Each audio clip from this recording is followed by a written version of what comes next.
My name is Sydney. I am 27 years old, and I work as a forensic data analyst.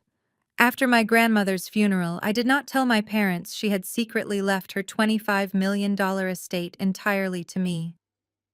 I am so glad I kept my mouth shut. Because just 2 weeks later, the horrifying truth she revealed about my parents' past shocked me to my very core and changed my life forever. Before I continue my story, let me know where you are watching from in the comments below. Hit that like button and subscribe if you have ever had to outsmart toxic family members who thought they could break you. The scent of rain and freshly turned earth still clung to my black dress as I pulled into the gated driveway of the Sinclair estate. I had just buried Grandma Beatrice, the only family member who showed me genuine warmth. My chest felt incredibly hollow, an empty cavern of grief that I was barely keeping together. I parked near the guest house, where I paid market-rate rent every month. I just wanted to fall into bed and cry. But the universe had a completely different plan. Inside, my long-term boyfriend was frantically shoving designer shirts into a duffel bag. He froze his face, going pale. The guilty panic in his eyes gave away the entire story. He confessed right there that he had been sleeping with a junior executive for 6 months. He was moving out today. He said he could not deal with my emotional baggage, especially with my grandmother passing away. I stood paralyzed, watching the man I thought I would marry walk out the front door without making eye contact. My analytical brain that extracted hidden financial data for a living simply shut down. I walked back out onto the porch, needing fresh air. But there was no time to grieve. Standing on the manicured lawn waiting for me like predators were my parents. Donovan and Camilla Sinclair stood shoulder to shoulder. My mother still wore her expensive black morning suit, looking completely furious. My father had his arms tightly crossed, his expression void of any paternal sympathy. My mother marched up the steps and shoved a stiff piece of paper directly into my chest. It was a formal, legally binding lease termination notice. I stared at the bold black letters printed at the top of the page, trying to make sense of what I was reading. "You have until 8 tonight to clear out your belongings," my mother said, her voice as cold as ice. "The demolition crew is arriving first thing tomorrow morning. We are bringing in bulldozers to knock this old structure down." I looked from the paper to her perfectly contoured face. "Demolition?" I asked, my voice cracking slightly. "Mom, I just got back from the cemetery. I pay rent here. We have a legally binding contract. You cannot just hand me an eviction notice on the day we buried Grandma Beatrice." My father stepped forward, interrupting me with the aggressive tone he reserved for hostile board meetings. "Your sister Blair and her husband Kendrick are expecting a baby. They need proper accommodations when they visit the main house. We are knocking down this outdated guest house to build a custom nursery and a fully equipped suite for their live-in nanny. Family priorities have shifted, Sydney. You need to be realistic and make way." I felt a sickening twist in my gut. My younger sister Blair, the golden child who had never worked a hard day in her life, was pregnant. And because of that, my parents were literally rendering me homeless on the worst day of my life. They were prioritizing a future nanny over their own grieving daughter. "Dad, you cannot do this," I said, trying to keep the desperation out of my voice. "I just caught my boyfriend packing his bags to leave me. I am completely exhausted. I have nowhere else to go on such short notice." My mother sighed heavily, rolling her eyes as if my sudden homelessness and ruined relationship were just minor inconveniences to her busy schedule. "You always have to be so dramatic, Sydney," she sneered. "You are 27 years old. You should have bought your own house by now anyway, instead of renting from us like a dependent teenager. Blair is stepping up and expanding the Sinclair legacy. You are just standing in the way of progress. Pack your things and go." The sheer cruelty of her words knocked the remaining breath out of my lungs. There was no discussion, no empathy, no consideration for the fact that I was actively paying them $2,000 a month to live in this space. It was a calculated, ruthless power play designed to remind me exactly where I stood in the family hierarchy. I was at the very bottom, beneath even a hired nanny. "If you are not off this property by sunset," my father warned, "I will call security and have you escorted away for criminal trespassing." He turned his back, dismissing my existence, and offered his arm to my mother. Together they walked back toward their massive mansion. I did not cry. I simply loaded my heavy suitcases into an Uber and rode away. Within 2 hours, I had buried the only family member who genuinely loved me, discovered my partner's devastating infidelity, and been ruthlessly evicted. They desperately wanted to break me.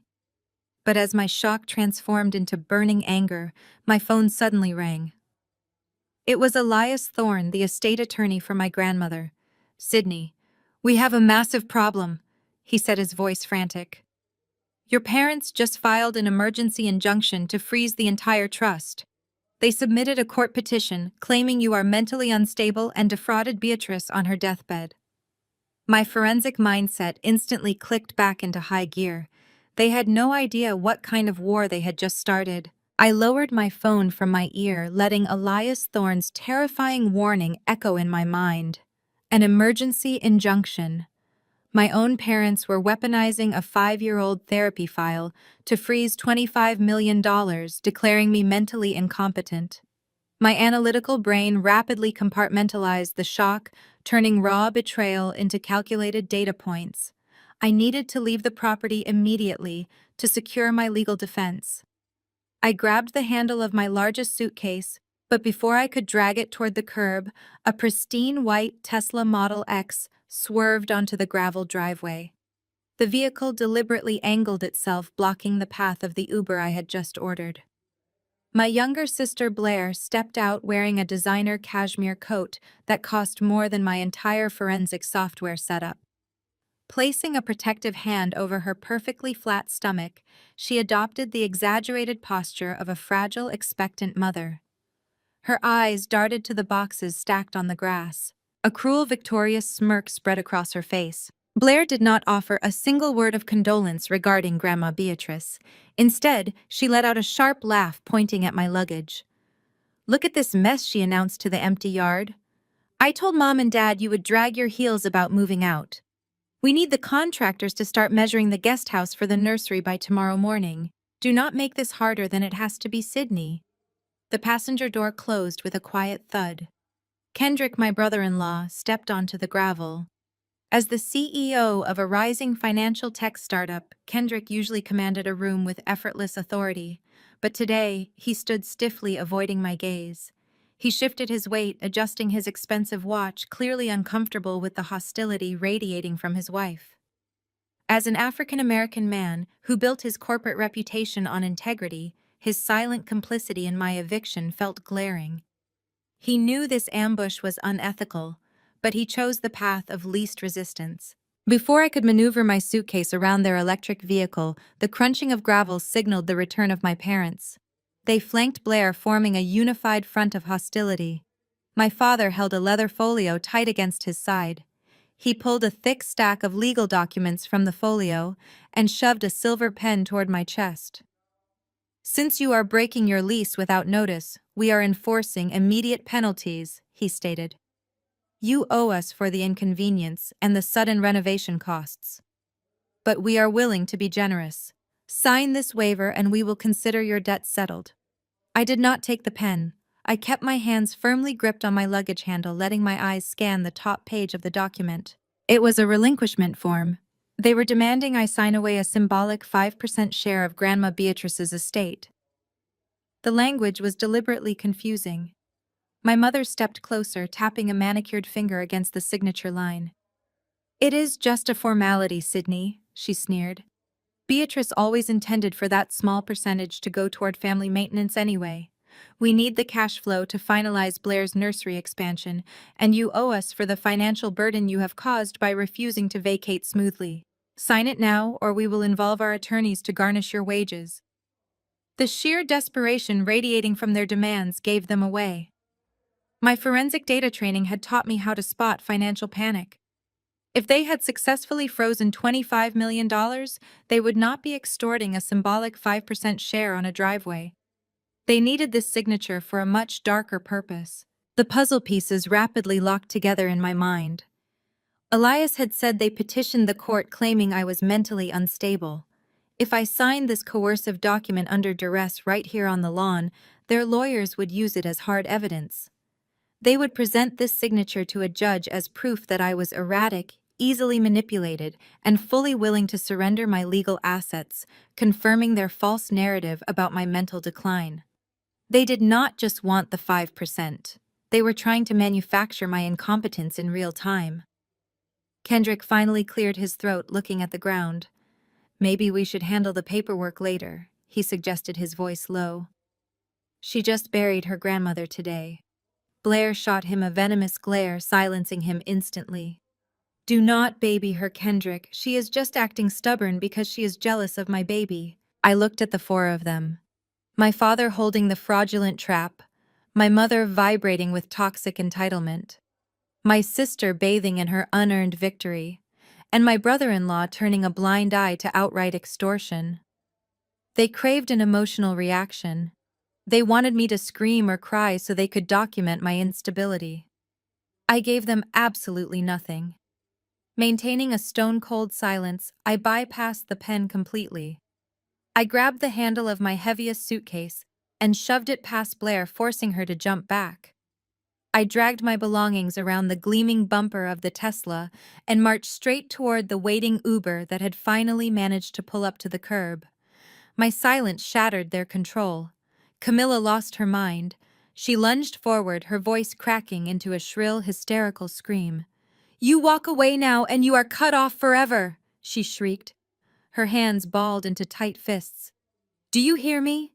You will get nothing from the Sinclair legacy. You are a defective failure." I opened the heavy back door of the rideshare, sliding into the back seat. I pulled the heavy door shut, blocking out my mother's threats. As the driver pulled away from the estate, I stared out the window, watching my family shrink in the rearview mirror. They thought they had successfully discarded me. They had no idea they had just handed me the exact motivation I needed to tear their fraudulent empire down to the studs. The heavy iron gates of the Sinclair estate vanished behind the rain-slicked windows of the rideshare. I sank back against the cold leather seat and let out a long breath. The adrenaline from the confrontation on the lawn was slowly fading, leaving behind a sharp, razor-focused clarity. I watched the sprawling mansions of my childhood neighborhood blur past the glass. My parents and my sister thought they had just won. They thought evicting me from the guest house would strip away my dignity and force me to beg for their approval. They believed that bullying me out of a symbolic 5% share of the estate would secure their financial future and fund their extravagant lifestyle. They were completely wrong.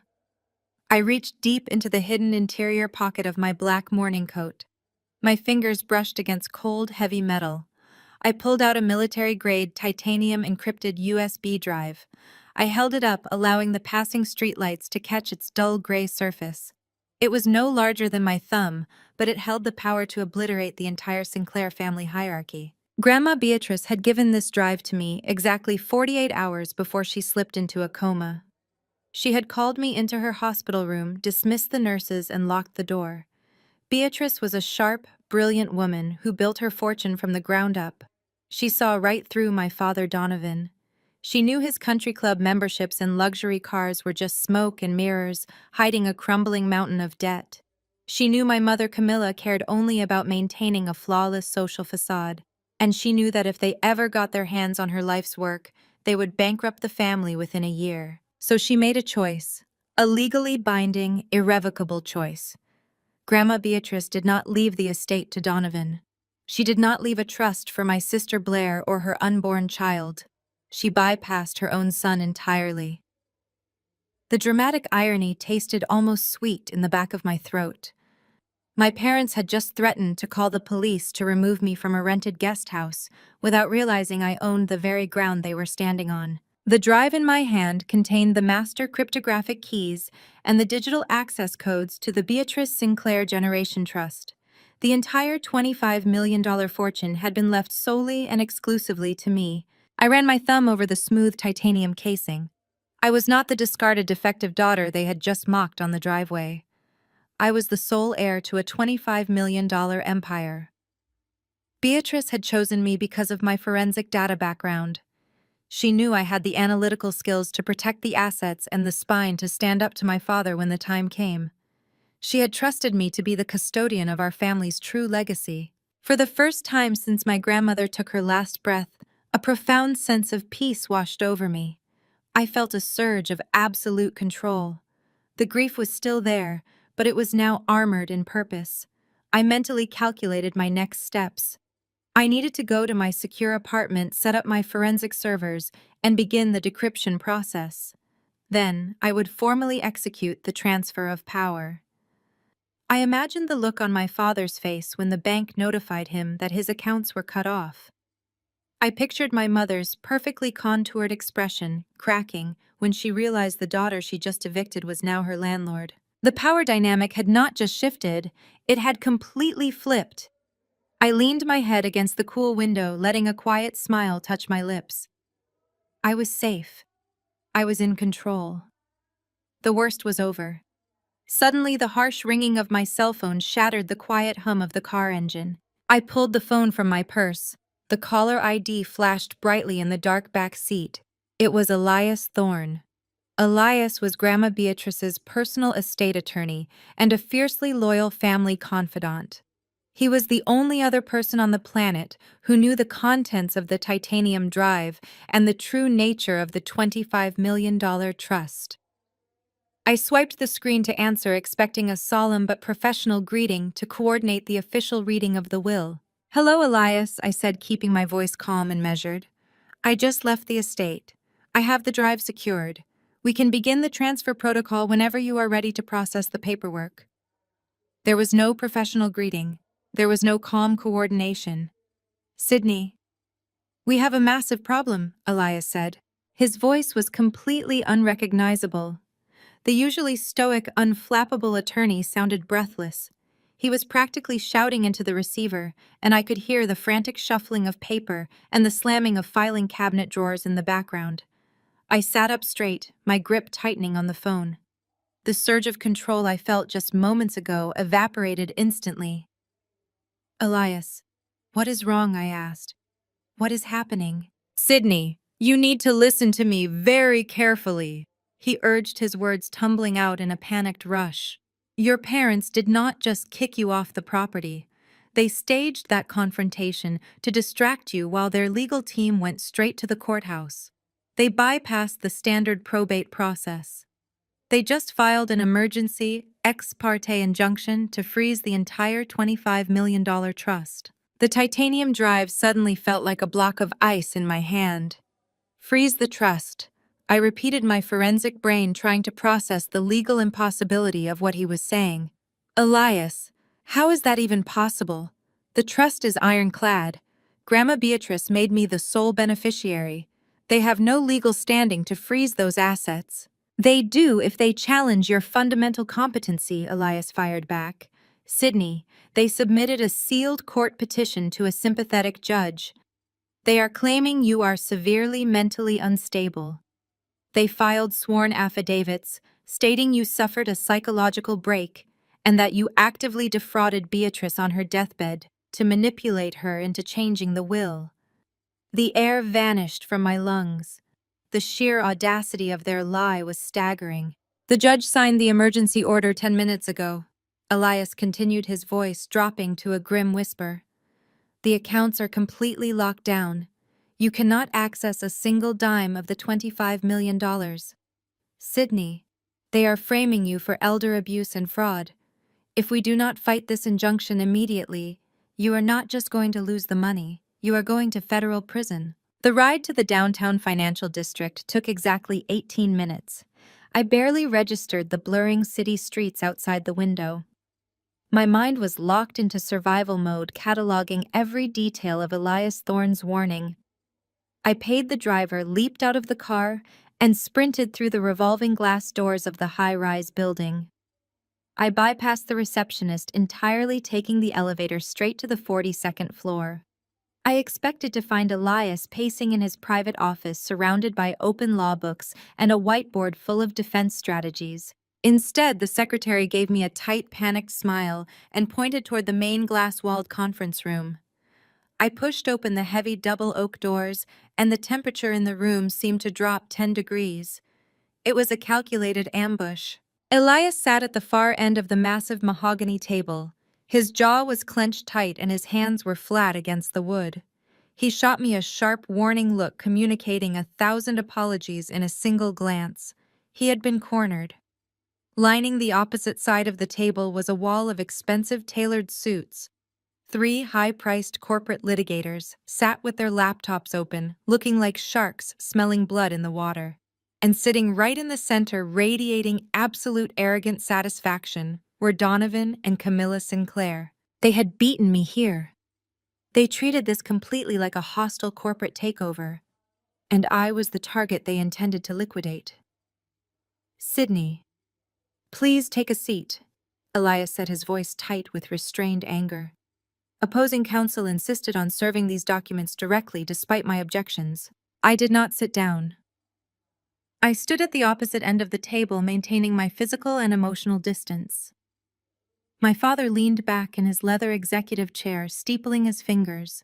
He looked entirely in his element, perfectly comfortable using corporate intimidation tactics against his own flesh and blood. The lead litigator, a man with cold gray eyes and a predatory grin, cleared his throat and reached for a stack of legal papers. Before the lawyer could utter a single word of legal jargon, my mother raised her hand. She silenced the highly paid attorney with one perfectly manicured finger. Camilla wanted to take the lead. She wanted to be the one to twist the knife and watch me bleed. She reached into her designer tote bag and pulled out a thick manila folder. With a swift flick of her wrist, she slid the folder across the polished mahogany surface. It glided smoothly across the vast table, stopping exactly an inch from my fingertips. I looked down at the cover. The logo of a university psychiatric clinic was stamped in the top corner. A cold knot formed in the pit of my stomach. It was a 5-year-old medical file. I knew exactly what was inside those confidential pages. I remembered that specific year with painful clarity. I was 22 years old and finishing my degree. Unlike my sister Blair, who had her tuition fully funded and a luxury condo paid for by my parents, I had been completely cut off financially. I was working 3 grueling minimum wage jobs just to keep up with my staggering student loan payments while maintaining straight A's in a demanding data science program. The relentless punishing schedule had broken me down. I experienced severe burnout, chronic sleep deprivation, and crippling anxiety attacks. I had voluntarily checked myself into the campus clinic for a brief stint of therapy, just to learn coping mechanisms and keep my head above water. It was a testament to my survival and resilience, but in Camilla Sinclair's hands, it was a loaded weapon. "We know you have not been well, Sydney," my mother said. Her voice was dripping with a toxic, syrupy mock maternal concern that was entirely for the benefit of the lawyers in the room. "We know you suffer from severe psychological instability. It breaks a mother's heart to see her child struggle with such profound delusional behavior and uncontrollable anxiety." I stared at her, refusing to let my expression change. She was spinning the narrative so completely, so flawlessly, gaslighting me in real time that it was almost impressive. "It explains so much," my mother continued, sighing heavily for dramatic effect. "It explains why you would manipulate a vulnerable, dying old woman. Beatrice was not in her right mind, and you used your erratic, aggressive episodes to bully her into changing that trust. We have the medical documentation right there to prove that you are fundamentally unwell." The lead litigator leaned forward, tapping his expensive pen against the table. "The court takes elder abuse and psychological instability very seriously, Miss Sinclair," he warned smoothly. "This file establishes a documented history of mental defects. If we proceed to a full trial, this private medical history will be entered into the public record for anyone to read." The threat hung heavy in the sterile boardroom air. Camilla dropped her fake act of maternal concern and locked eyes with me. The sheer brutality of her ultimatum became crystal clear. She was weaponizing my lowest, hardest moment to destroy my current life. "You work as a forensic data analyst, Sydney," my mother stated, her tone turning ice cold. "You handle highly sensitive corporate data for top-tier global clients. Your employer requires you to maintain a pristine background check and a flawless psychological profile. What do you think your firm will do when they receive an anonymous leak of these medical files? They will consider you a severe liability and terminate you immediately." She paused, letting the threat sink in before delivering the final blow. "And what do you think the press will do when we leak this to the local media? We will brand you exactly as you are. An unhinged, defective daughter who terrorized her own grandmother for cash. You will be blacklisted from the tech industry. Your career will be entirely obliterated, your reputation will be in ashes, and you will face federal fraud charges." The room was dead silent. The corporate litigators watched me closely, waiting for the inevitable emotional breakdown. They expected tears. They expected begging. They expected me to crumble under the crushing weight of their psychological warfare and sign whatever they placed in front of me. "Sign the surrender documents right now," Camilla demanded, pushing a fresh pen across the table. "Relinquish your claim to the $25 million trust immediately. Sign it over to your father, or I swear to you I will leak this file to your boss before you even step onto the elevator." I stood perfectly still. My heart was pounding against my ribs, but my mind was remarkably clear. They thought they had backed me into an inescapable corner. They thought a 5-year-old therapy file about sleep deprivation and student loan stress was enough to force me into surrendering a $25 million empire. I looked down at the medical file, then up at the smug, expectant faces of my parents and their predatory legal team. I took a slow, deep breath, letting the cold, analytical forensic side of my brain take the wheel. I did not reach for the pen. I did not reach for the medical file. Instead, I leaned across the polished mahogany wood and picked up the actual emergency injunction they had filed with the court earlier that morning. The heavy cardstock felt rigid in my hands. The lead litigator let his smug smile falter just a fraction. He had expected a sobbing child, terrified of her parents and overwhelmed by the clinical setting. He got a senior forensic data analyst examining a poorly constructed dataset. I looked at the primary affidavit my father had allegedly sworn and signed yesterday afternoon. Then I looked at the electronic filing stamp at the bottom border of the page. I flipped to the secondary document containing the supposed psychiatric evaluation. I scanned the margins, the pixelation around the digital seals, and the barcode routing numbers printed in the top right corner. I placed the documents gently back onto the table and smoothed the edges with my fingertips. When I finally spoke, my voice was entirely devoid of emotion. It was the exact same clinical tone I used when briefing federal investigators on corporate embezzlement rings.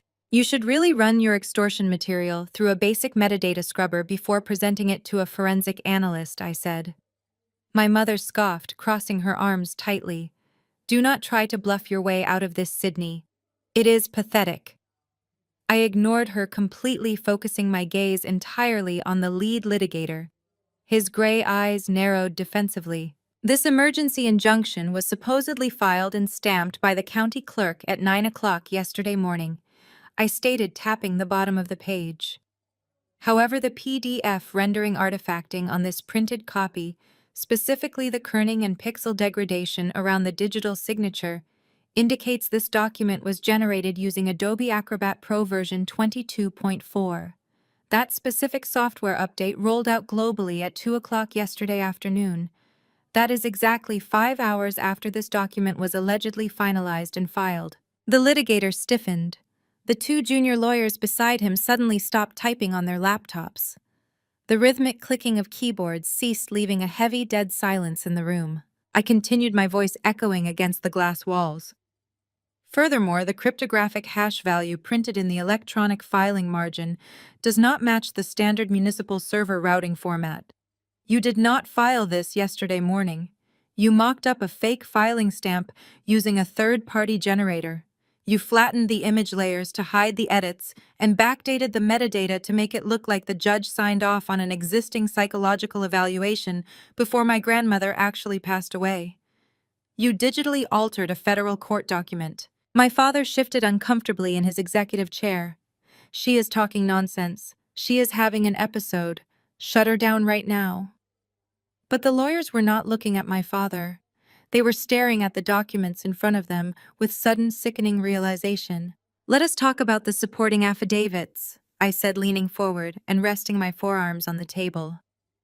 The sworn statement from Dr. Evans, the psychiatrist who supposedly verified my current mental decline, is incredibly fascinating. I notice it was submitted via an electronic portal. If I were to pull the IP address origin for that specific digital submission, I am entirely confident it would not trace back to a legitimate medical clinic. It would trace back to the secure wireless network of the Sinclair estate, specifically to the MAC address of my father's home office desktop. You forged a medical professional's digital signature. My mother slammed her hand flat on the table, her diamond rings clattering against the wood. You arrogant little brat! You think you can just make up technical words and scare us into backing down. I am not trying to scare you, Mom, I replied, my voice dropping to a whisper. I am explaining the mechanics of your prison sentence. I shifted my attention back to the legal team, making direct eye contact with the lead attorney. Submitting digitally altered documents to a judge is perjury and fraud upon the court.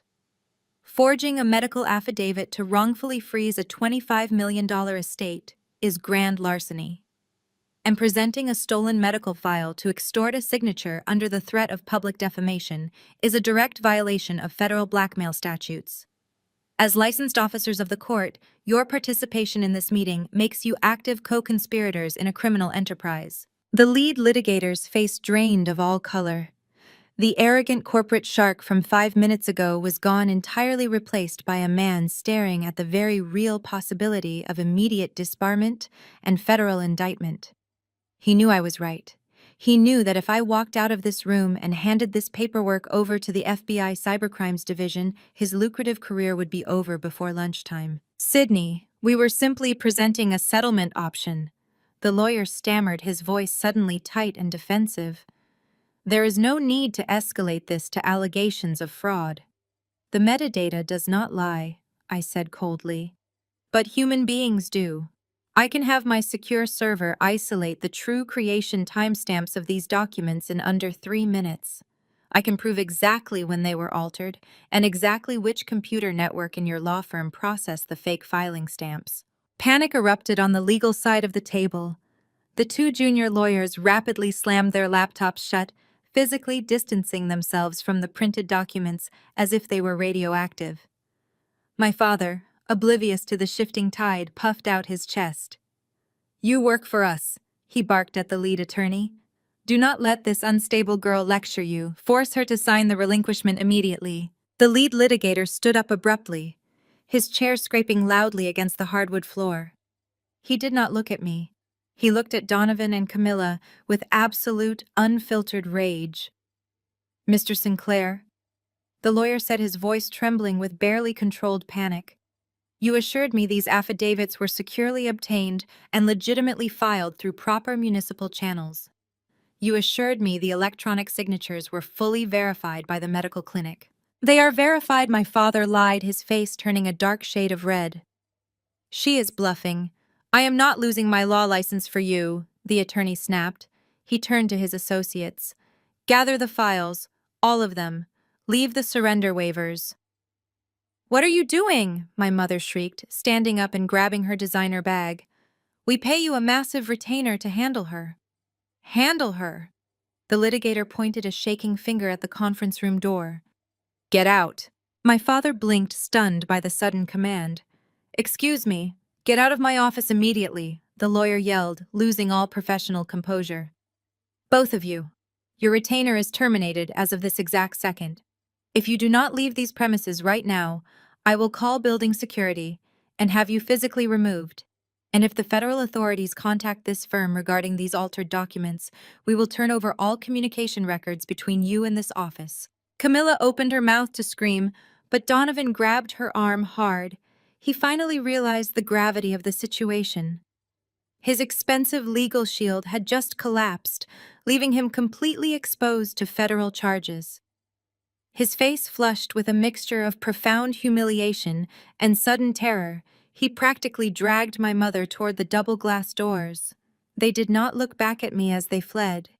The heavy oak doors clicked shut behind them, sealing them out. The three lawyers hastily packed their briefcases, refusing to make eye contact with me.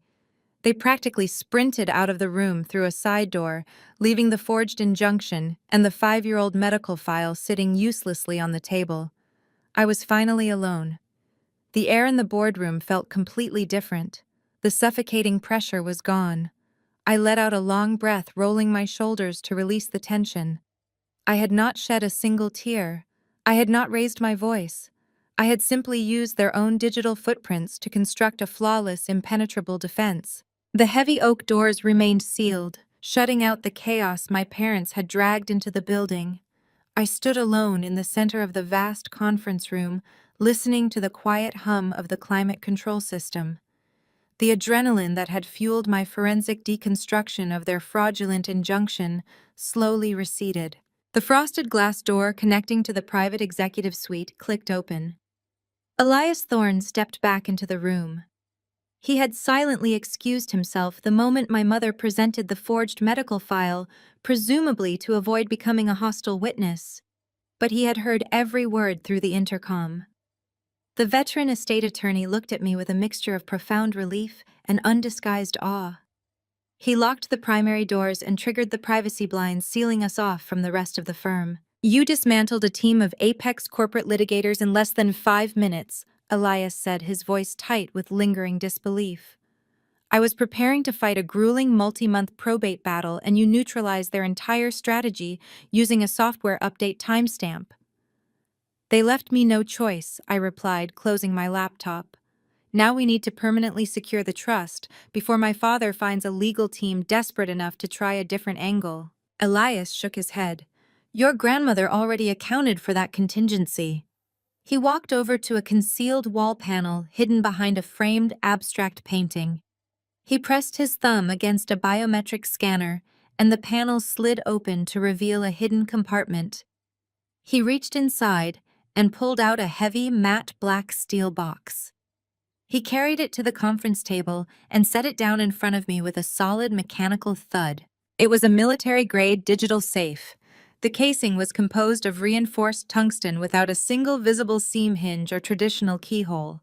The only interface was a recessed data port and a blank digital display. "Beatrice entrusted me with this safe 6 months ago," Elias explained, keeping his voice low. "She gave me very specific instructions. I was only to present this to you if Donovan and Camilla attempted a hostile financial takeover using defamatory tactics. She knew exactly what they were capable of, Sydney.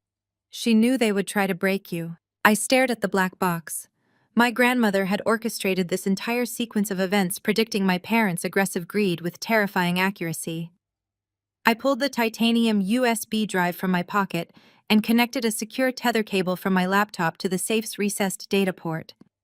The digital display flickered to life, requesting a cryptographic handshake. Standard brute force hacking would trigger an internal wipe protocol, destroying whatever was inside.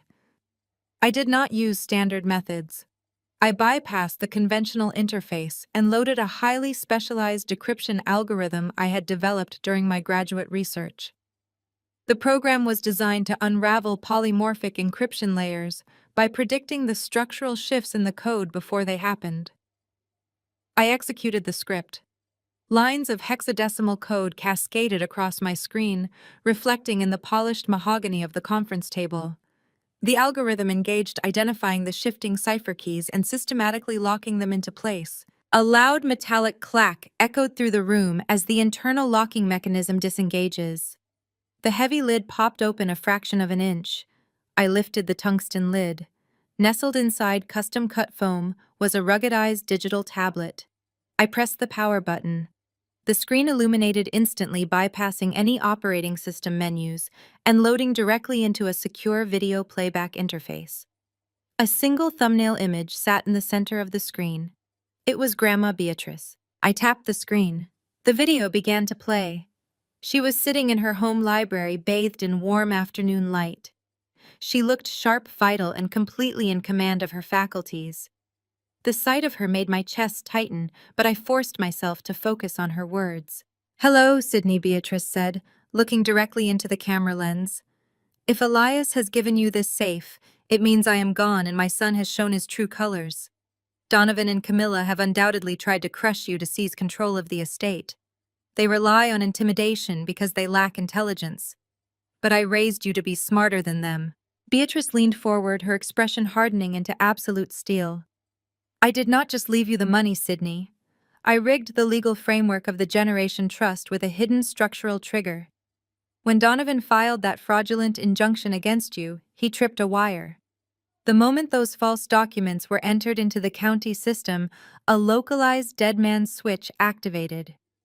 The entire $25 million capital pool has been automatically routed behind an international corporate firewall. The accounts they tried to freeze are empty decoys. The real assets are locked in a sovereign offshore holding company that only you have the digital authorization to access. Elias let out a sharp breath of realization. She weaponized their own lawsuit against them, he murmured. But the money is only half the equation. Beatrice continued, her digital voice echoing in the quiet boardroom. You need to understand exactly why I cut your father out of the family legacy. You need to know the foundation of his desperation. There is a secondary file on this tablet. It contains the truth about what Donovan actually did in the winter of 1999. The video ended, cutting to a black screen. I exited the media player and looked at the tablet's desktop. Sitting in the center of the screen was a single heavily encrypted archive folder. The file name was simply Truth 1999. I connected the tablet to my laptop and initiated the transfer protocol. The encryption on this file was older, but incredibly dense. I launched my decryption algorithm and watched the progress bar inch forward. 10%, 20%. Whatever secret my father had buried over 2 decades ago was about to be dragged into the light. Suddenly, a harsh, discordant chime erupted from my jacket pocket. I pulled out my cell phone. The screen was flashing with an urgent, high-priority notification. It was an email flagged with a critical red banner sent directly from the Executive Human Resources Department of my forensic data firm. I opened the message and read the cold, clinical text. Sydney Sinclair, you are hereby suspended from all duties effectively immediately without pay. We have been contacted by federal authorities regarding a severe breach of protocol.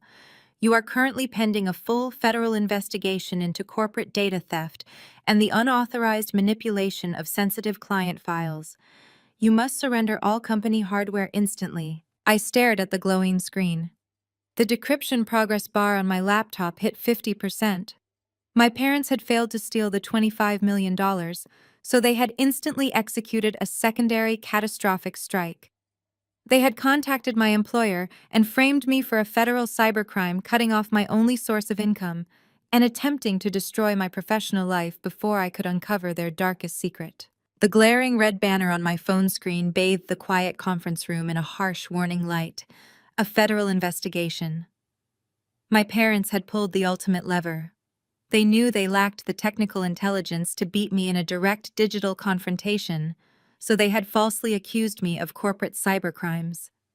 By contacting my employer with fabricated allegations of data theft, they had triggered an automatic corporate lockdown protocol. On the polished mahogany table, my laptop screen suddenly flickered. The progress bar for the Truth 1999 decryption ticked up to 52% and abruptly stalled. A remote kill switch command flashed across the display. My corporate IT department, acting on the federal alert, was actively attempting to wipe my local machine to comply with the investigation. I slammed my hand onto the keyboard, terminating the active connection and yanking the power cord from the wall. The progress bar froze completely, locking the files in digital purgatory. The panic that washed over me was cold and absolute. The proprietary decryption algorithm I was currently running was not a standalone application. It was inextricably tethered to my primary forensic server array. That massive physical hardware tower was not sitting safely in Elias Thorne's office. It was sitting on a desk in the living room of the Sinclair guest house. Without that specific physical server, I could not finish decrypting Beatrice's final message. More importantly, I could not run the diagnostic traces required to prove my parents had forged the timestamps on their fake legal injunction. Without my hardware, I was completely defenseless against the fabricated federal charges looming over my head. I shoved the military-grade tungsten safe and my laptop into my bag, ignoring Elias as he stood up to ask what was happening. There was no time to explain the critical vulnerability of my network architecture. I sprinted out of the executive suite, bypassed the elevators, and took the emergency stairwell down 42 flights of stairs. I burst through the lobby doors and flagged down a passing cab. The ride back to the Sinclair estate felt like moving through thick molasses. I mentally mapped the layout of the guest house, calculating the exact physical movements required to unrack the server blades, sever the power supply, and load the fragile equipment into a vehicle. My parents had already proven they would cross any legal or moral boundary to maintain their lifestyle. If they realized those unassuming black metallic boxes contained the tools to send them to federal prison, they would smash them to pieces without a second thought. The cab tires finally crunched onto the familiar, pristine gravel of the Sinclair driveway. Before the vehicle even rolled to a complete stop, I shoved the passenger door open and scrambled out onto the pavement. The scene unfolding in front of the guest house was a waking nightmare. The heavy mahogany front doors were propped wide open. A massive white moving truck idled recklessly on the lawn, its heavy tires tearing deep, muddy trenches into the manicured grass. 3 burly men wearing matching gray uniforms were hauling armfuls of my personal belongings out the door and tossing them carelessly toward the truck. My sister Blair stood under the shaded portico directing the absolute chaos. She held a steaming cup of artisan coffee, pointing vaguely with her free hand. Her designer cashmere coat brushed against the doorframe as she supervised the destruction of my life. "Just dump the electronics on the pavement," she commanded, her voice loud and shrill. "She is legally evicted. The interior needs to be completely gutted by noon so the contractors can start measuring for the nursery expansion. Throw it all out." My blood ran cold. One of the movers stepped out onto the porch, holding my primary processing tower. The heavy metal casing housed 4 high-capacity solid-state drives containing every single piece of proprietary forensic software I had built over the last decade. It was the absolute nerve center of my entire defense strategy. The man adjusted his grip, casually swinging his arms back to gain momentum, preparing to toss the heavy metal casing directly onto the unforgiving gravel driveway. I sprinted across the lawn, ignoring the sharp burning sensation in my lungs. "Put that down!" I shouted, my voice cracking with sheer panic. The mover, startled by my sudden screaming, hesitated for a fraction of a second. I did not give him the opportunity to recover his balance. I threw my body directly between him and the driveway, wrapping both of my arms fiercely around the heavy server tower and violently ripping it from his grip. The sharp metallic edges of the cooling fins dug painfully into my chest, and the immense weight dragged me down to my knees, but I held onto the hardware with a death grip. Blair let out an exasperated sigh and stepped down from the porch. "I told you not to make this difficult." "Sydney," she sneered, rolling her eyes. "You were supposed to be gone hours ago. You do not live here anymore, so stop being so dramatic over a stupid computer." "I have a legally binding lease," I fired back slowly, standing up while shielding the server array behind my body. "You cannot execute a self-help eviction without a formal court order and a sheriff present. This is a literal crime, Blair. You are breaking the law." A slow, mocking clap echoed from the stone pathway leading to the main house. Donovan Sinclair strolled casually down the walkway. He had changed out of his aggressive boardroom suit and now wore a relaxed cashmere sweater, looking incredibly comfortable for a man who had just committed multiple federal felonies. He pulled a sleek silver smartphone from his pocket, tapping the screen with practiced arrogance. "You are quoting housing law while standing on my property," Donovan said, his voice dripping with absolute condescension. "That is highly amusing, Sydney, but you seem to continually forget who actually owns this town." He held the phone to his ear, locking his cold gaze onto mine as the line connected. "Chief Miller," Donovan said, adopting a warm, familiar tone reserved only for his country club peers. "Yes, Donovan here. Listen, Arthur, I need a personal favor. I have an erratic individual refusing to leave my property. She is causing a violent disturbance and actively threatening a hired moving crew. Yes, unfortunately, it is my troubled daughter. I need officers dispatched to the estate immediately to arrest her for criminal trespassing." Donovan lowered his sleek silver smartphone. A sickeningly smug smile spread across his face as he tucked the device back into his cashmere pocket. Chief Miller is sending 2 squad cars, he announced, his voice practically vibrating with arrogant delight. You have about 4 minutes before you leave this property in handcuffs. The largest mover took that as his cue. He cracked his knuckles and lunged forward violently, attempting to rip the primary server tower directly out of my arms. Back off! The command sliced through the damp driveway air with startling authority. Kendrick stepped out from the shadows of the portico, moving with a speed and aggression I had never seen from him before. He shoved his way past Blair and planted his body directly between me and the advancing mover. He pushed the large man hard in the chest, forcing him to stumble backward onto the gravel. Do not touch that hardware, Kendrick growled.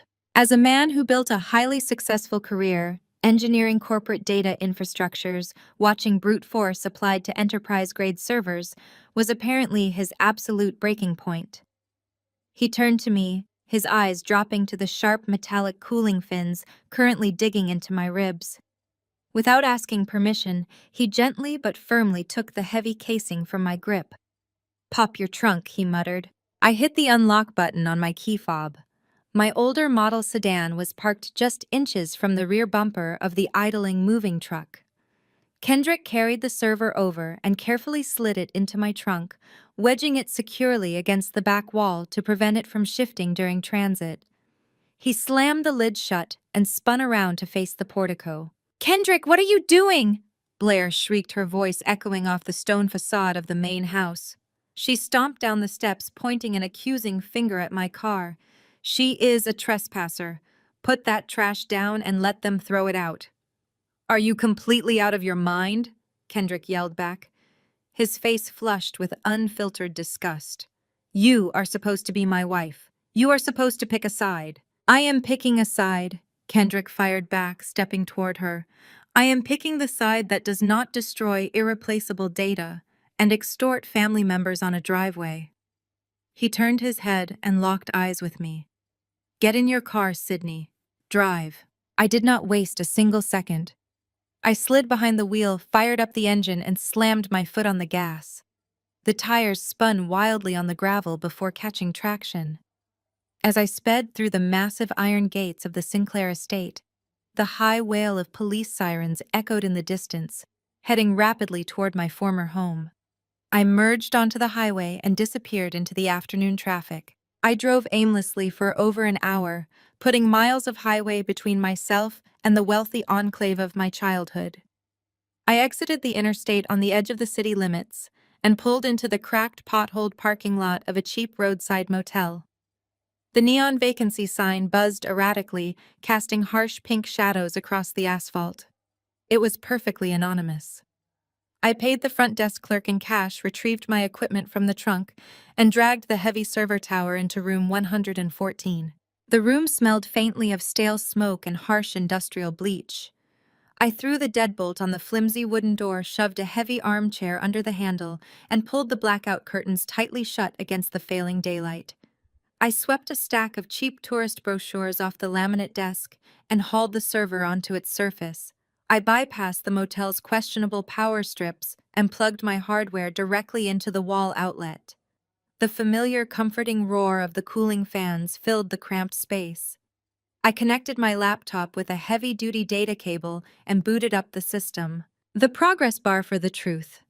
1999 file was sitting exactly where the corporate remote kill switch had frozen it at 52%.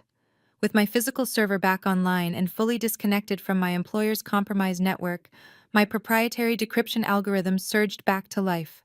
The numbers climbed rapidly across the screen. 70%? 85%? 99? 100?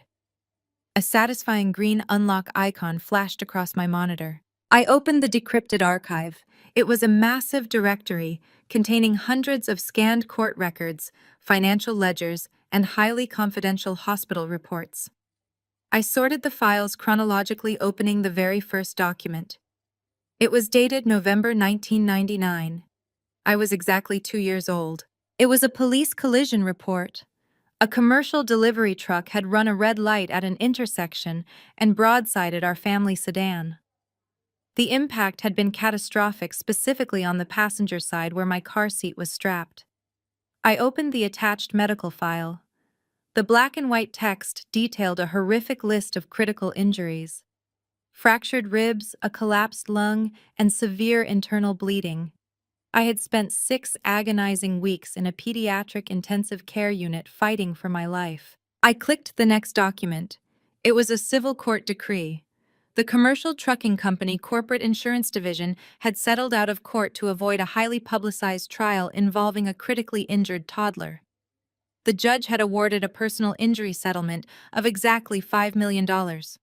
The funds were legally mandated to be placed into a protected medical trust solely for my ongoing care, future physical therapy, and lasting damages. My fingers moved rapidly across the trackpad, opening a subfolder labeled Custodial Ledgers.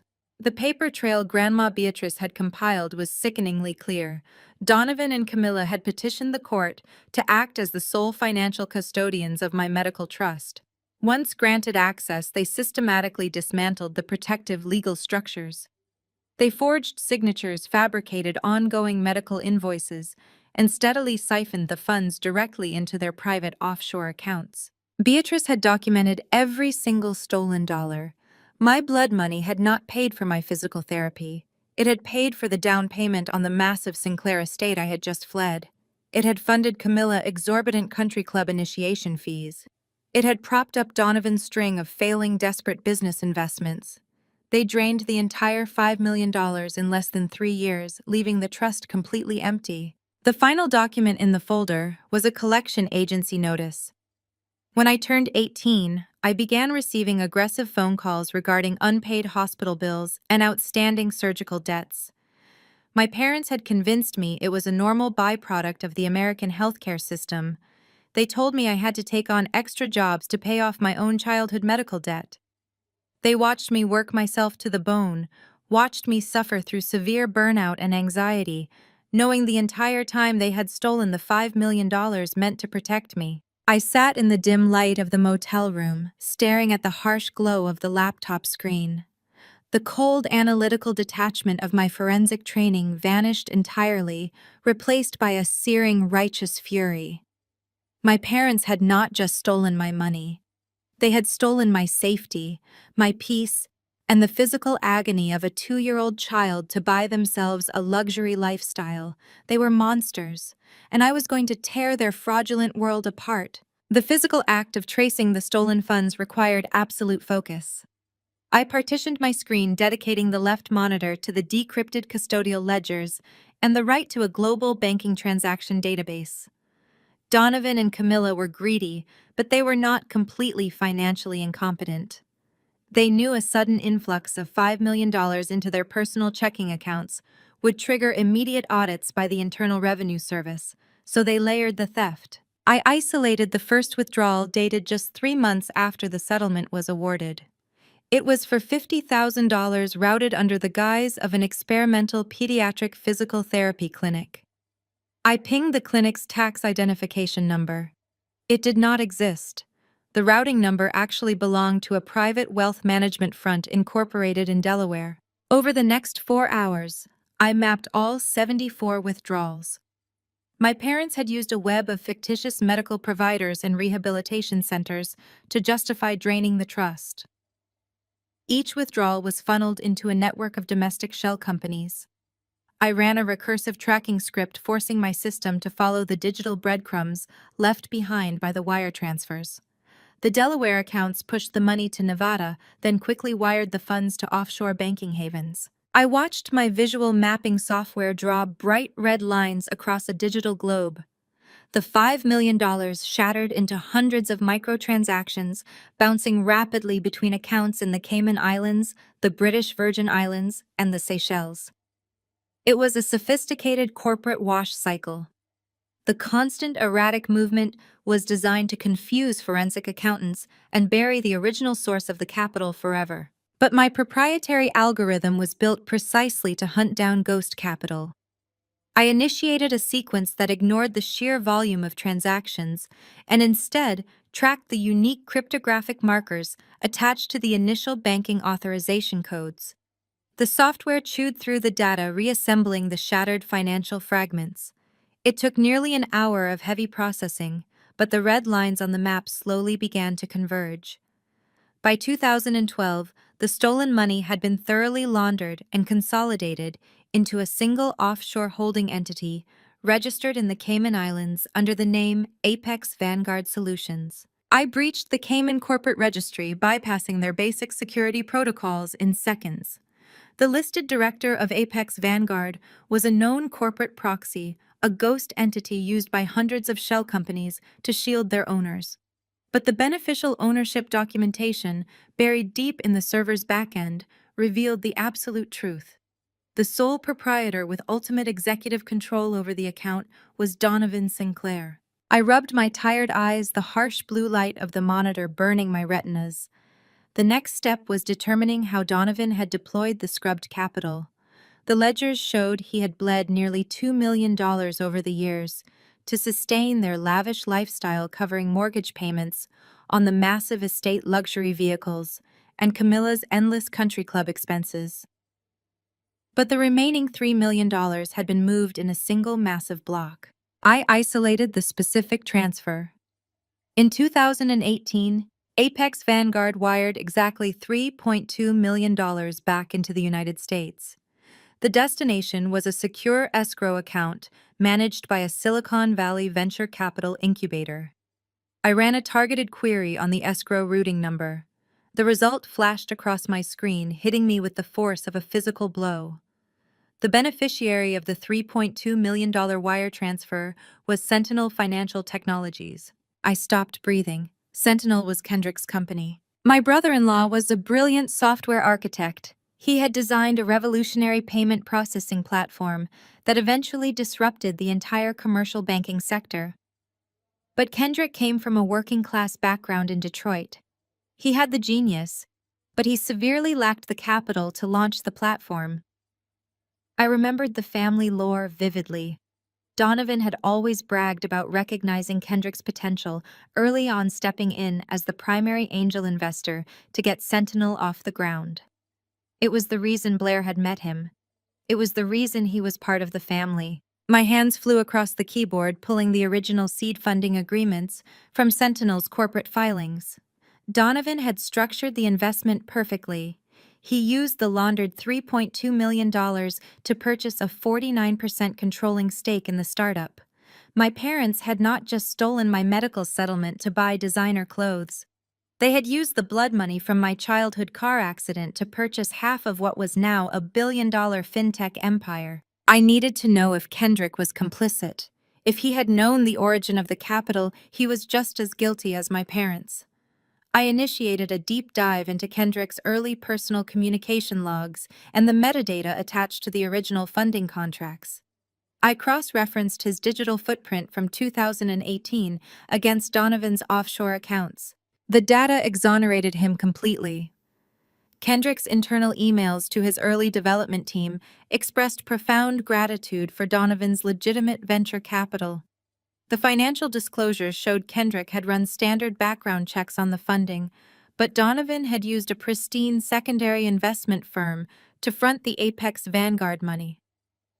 Kendrick was entirely blind to the offshore wash cycle. He genuinely believed his wealthy future father-in-law was simply providing clean seed capital to support a promising tech startup. Kendrick had absolutely no idea that his entire life's work, his billion-dollar company, and his professional legacy were built entirely on the stolen funds of a crippled 2-year-old girl. The revelation completely altered the battlefield. Donovan did not just hold leverage over me. He held the financial sword of Damocles over Kendrick's head. If the federal authorities discovered Sentinel was founded on laundered stolen capital, the Securities and Exchange Commission would freeze the company's assets instantly. Kendrick's life would be destroyed alongside mine. I reached into my bag and pulled out the prepaid burner phone I had purchased with cash at a gas station earlier that evening. I needed a secure, untraceable line of communication. I pressed the power button, waiting for the cheap device to connect to the local cell towers. The moment the network registered, the screen illuminated with a harsh chime. A single unread text message was waiting. It was from a scrambled proxy number, but the encryption protocol matched the custom secure channel Kendrick and I had set up years ago for sharing sensitive server data. I opened the message. The text was urgent and terrifyingly precise. Meet me at the coffee shop on 4th Street. Your parents are planning something illegal to force my company into an IPO, and I need your help. I shoved the burner phone into my jacket pocket and packed the decrypted laptop back into my secure satchel. Leaving the motel room heavily locked, I navigated the damp night air toward my car. 4th Street was on the industrial edge of the city. The coffee shop Kendrick had chosen was a glowing 24-hour diner, catering to night shift warehouse workers and long-haul truckers. It was entirely outside the Sinclair family radius. I parked in the shadows near a flickering street lamp and walked inside. The harsh fluorescent lighting reflected off the faded linoleum. Kendrick was sitting in a back corner booth, staring vacantly into a mug of black coffee. He looked nothing like the polished tech billionaire who usually graced the covers of financial magazines. His tie was gone, his collar was unbuttoned, and the heavy exhaustion in his posture made him look a decade older. I slid into the vinyl booth opposite him, placing my heavy satchel on the table between us. You took a massive risk texting a secure channel on an unverified network, I stated, keeping my voice low. Kendrick looked up, his eyes bloodshot. I had no choice, Sydney. The corporate network is compromised and I cannot trust my own executive team. Donovan is executing a hostile takeover of Sentinel. I leaned forward, keeping my hands flat on the table. Explain the mechanics. He took a slow breath, resting his forearms on the sticky laminate. Your father has spent the last 14 months quietly weaponizing his board seats. I thought he was just an aggressive angel investor protecting his early stake. But he has been buying up proxy votes through anonymous holding companies. He essentially controls 51% of the voting power now. On Friday, he is forcing an emergency board vote to trigger a premature initial public offering. An early IPO dilutes your founder shares, I said, immediately seeing the financial architecture of the trap. Exactly, Kendrick replied, his voice tightening with barely contained fury. The restructuring terms embedded in the IPO filing include a hostile leadership clause. The moment Sentinel goes public, Donovan will possess the voting majority to instantly oust me from my own company. He is going to install his own puppet CEO and seize total control of a billion-dollar platform I built from scratch. He is stealing my life's work, Sydney. I need your forensic expertise to comb the board communications and find the proxy violations before Friday. I stared at the man across from me. He genuinely believed his biggest problem was corporate espionage. He had no idea he was already standing at the bottom of a financial crater. I unzipped my satchel and pulled out my laptop. I booted the machine and opened the Decrypted Truth 1999 directory. I did not offer any comforting words. I simply turned the screen around so it faced him directly. Donovan Sinclair is not stealing your company, Kendrick. I said, my tone perfectly flat. He already owns it. He bought it with my blood. Kendrick frowned, staring at the screen. What is this? That is the unredacted financial routing history of Apex Vanguard Solutions, I explained, tapping the trackpad to highlight the specific transaction lines. Apex Vanguard is a Cayman Islands shell company solely controlled by Donovan. In 2018, that exact entity wired $3.2 million into your Silicon Valley incubator. Kendrick flinched. That was the seed money. Donovan brokered that through a legitimate stateside firm. The stateside firm was a blind proxy, I stated, bringing up the next document. I pulled up the civil court decree from 1999. The $3.2 million was the remainder of a $5 million medical settlement awarded to me after a catastrophic car accident. My parents forged the custodial documents and embezzled the entire trust. They laundered the capital offshore, and then Donovan used it to purchase his 49% controlling stake in Sentinel. Your entire company, the platform you built, The algorithms you coded it is all entirely funded by stolen money meant to cover the medical care of a severely injured toddler. I watched the color drain completely from Kendrick's face. The harsh diner lights illuminated the profound, sickening realization washing over his features. He was a man who prided himself on his integrity. He had built his reputation on the myth of the self-made Detroit programmer who conquered Silicon Valley with clean code and hard work. Now he was looking at undeniable forensic proof that his empire, his immense wealth, and even his marriage to my sister were inextricably tied to a grotesque financial crime. He physically recoiled from the laptop, pressing his back against the vinyl booth. His breathing turned shallow and rapid. He rubbed his hands over his face as if trying to physically wipe away the information. "My God," he whispered, his voice breaking. "He bought me. He bought the company using your pain. And Blair. Blair is a Sinclair," I reminded him coldly. "She will protect her lifestyle over your integrity every single time. If the Securities and Exchange Commission discovers Sentinel is capitalized with laundered funds, they will freeze all assets. You will be indicted as a co-conspirator simply because your signature is on the founding documents. Donovan holds a loaded gun to your head and you did not even know it was there." Kendrick stared at the cold coffee in his mug for a long time. The ambient noise of the diner faded into the background. When he finally looked back up at me, the shock had vanished entirely. It was replaced by a cold, calculating rage. The tech visionary had returned, but now he had a clear target. "We have 72 hours until the board vote," he said, his voice dropping to a dangerous whisper.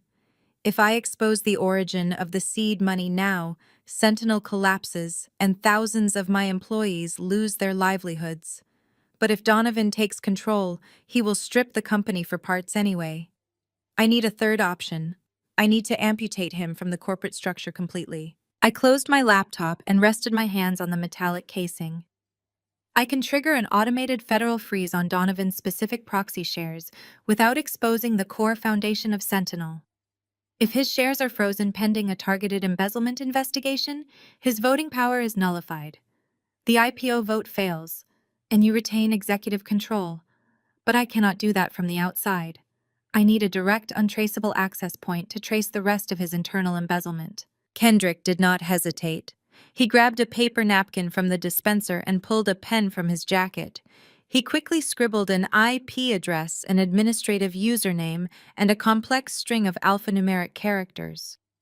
He slid the napkin across the sticky table. "That is the root access master key to Sentinel's internal financial servers," Kendrick stated, sliding his coffee mug aside. "It bypasses all employee monitoring protocols and corporate firewalls. You will have God-level clearance to every ledger account and executive communication log in the company. Find every single illegal maneuver Donovan made using my platform. Map it, document it, and weaponize it." I took the napkin and folded it neatly, slipping it into my pocket. "In exchange," I asked, knowing the parameters of a tactical alliance. "In exchange," Kendrick said, leaning forward, his eyes burning with absolute determination, "you burn Donovan Sinclair to the ground, and you help me secure my company. We dismantle him together." I nodded, securing the folded napkin in my pocket. "We dismantle him together." 48 hours later, the architecture of our retaliation was fully weaponized. Kendrick's root access key had functioned flawlessly. Operating from a secured remote node, I ripped through Sentinel's back-end financial infrastructure with God-level clearance. Donovan was incredibly sloppy in his arrogance. He had utilized his board proxy status to funnel corporate capital through the exact same Cayman Island networks he used to launder my settlement money. He was aggressively inflating Sentinel's pre-IPO valuation by looping phantom revenue through his own offshore shell companies. It was textbook securities fraud, tax evasion, and corporate embezzlement. I captured every single cryptographic signature, every hidden routing number, and every falsified ledger entry. The climax of Donovan's fraudulent campaign was happening tonight. The Sinclair family was hosting a hyper-exclusive black-tie gala at the Sovereign Grand Hotel. It was an investor showcase, a lavish spectacle designed to dazzle the heavy-hitting institutional financiers right before Friday's hostile board vote. I stepped out of a hired town car and onto the pristine red carpet. I was not wearing my usual oversized hoodie and dark jeans. I wore a tailored floor-length midnight blue evening gown that hugged my frame. My hair was swept up in a severe architectural twist, and my makeup was understated but flawless. I carried a sleek leather clutch containing a single high-processing iPad. I looked exactly like the generational wealth I was pretending to represent. Two private security contractors flanked the heavy gilded doors of the ballroom holding digital scanners. I did not hesitate. I walked directly up to the perimeter and held out my smartphone. Kendrick had generated a phantom VIP credential bypassing the strict guest list entirely. The scanner chimed a pleasant green tone. The guard stepped aside, offering a polite nod, and held the heavy door open for me. I slipped quietly inside the belly of the beast. The grand ballroom was a monument to stolen opulence. Crystal chandeliers hung from vaulted ceilings, casting refracted light over dozens of tables draped in heavy white silk. Waiters in crisp white tuxedos glided silently through the crowd, carrying silver trays of vintage champagne and caviar.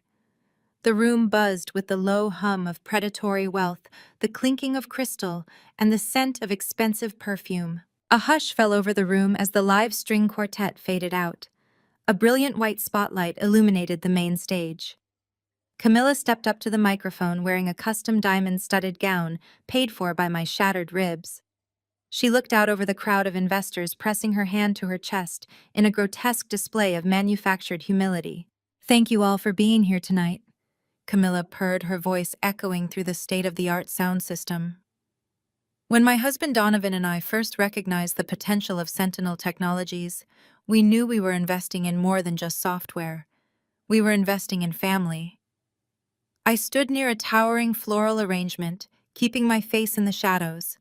The sheer hypocrisy of her words was nauseating. In this ruthless corporate world, Camilla continued, wiping a perfectly choreographed tear from her eye, we pride ourselves on ethical business. We believe in building from the ground up with integrity, transparency, and above all, unwavering loyalty to the people who matter most. We are inviting you to join, not just an IPO, but our family legacy. Applause rippled through the room. While my parents basked in the unearned adulation, I turned my attention to the seating chart Kendrick had mapped out for me. Table 1 sat directly in the center of the room, prime real estate just below the stage. It was occupied by 4 men and 2 women. These were not low-level venture capitalists. These were the apex predators of the global financial sector, the directors of multinational pension funds and managing partners of sovereign wealth conglomerates.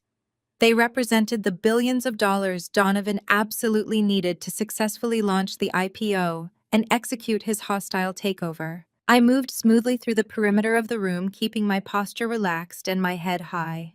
I did not cause a scene. I did not march onto the stage to confront my mother. Emotional outbursts were for amateurs. I was here to perform a surgical strike on their capital. I reached table 1 just as the waiters began pouring the first-course wine. The investors were murmuring amongst themselves, calculating risk and reward based on Camilla's speech. I stepped up behind the chairman of the largest investment firm present. "Good evening," I said, my voice pitched low and entirely devoid of emotion. "I apologize for the interruption, but I represent an independent risk assessment entity. I highly recommend you view this before committing a single dollar of capital to Sentinel Technologies." I pulled the iPad from my clutch and placed it squarely on the center of the table, right over the expensive floral centerpiece.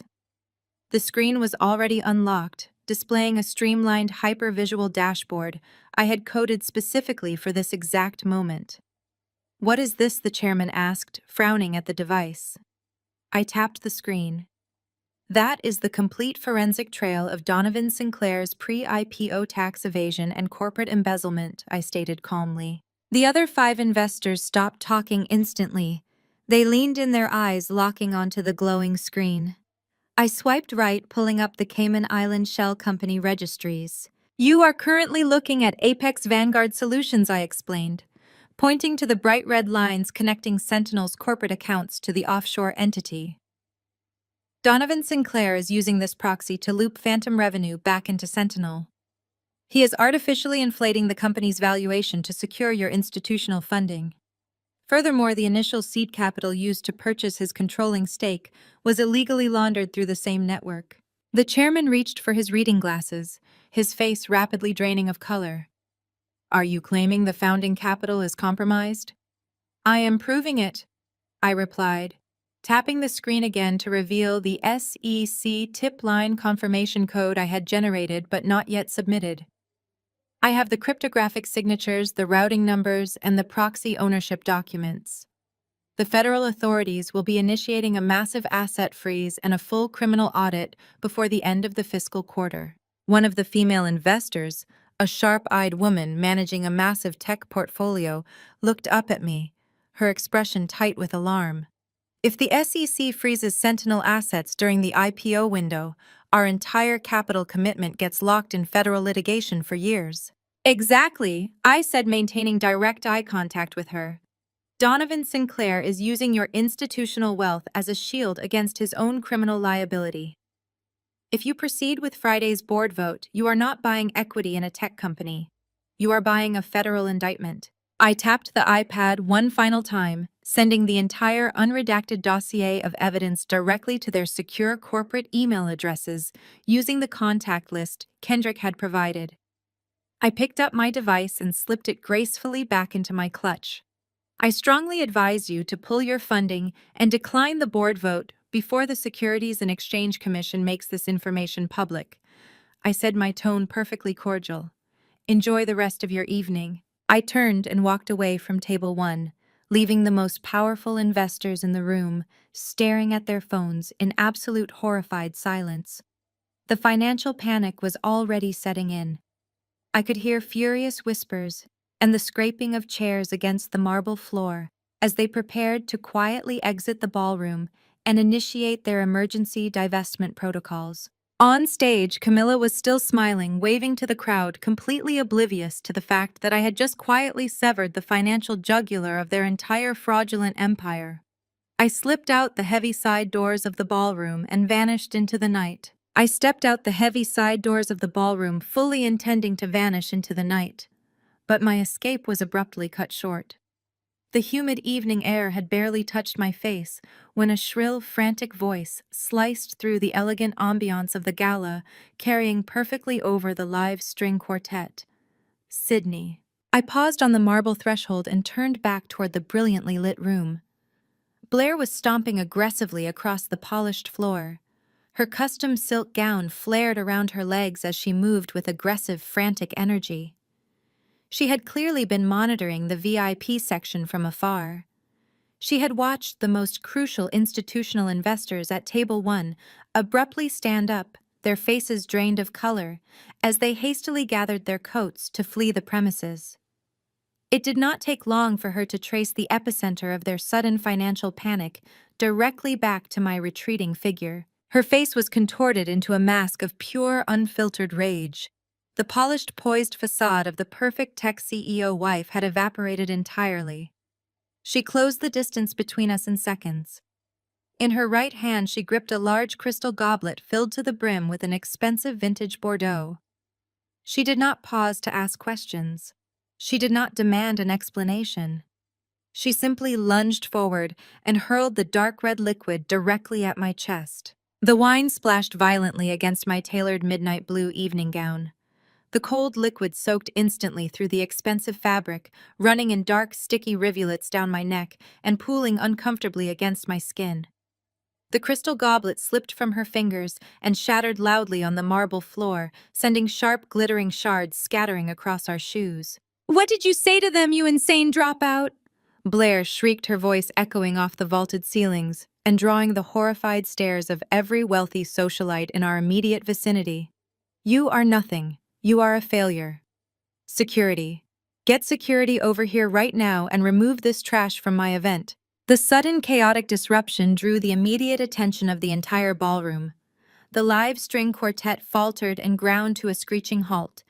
A heavy, suffocating silence fell over the opulent space. From the far side of the room near the grand stage, Donovan noticed the commotion.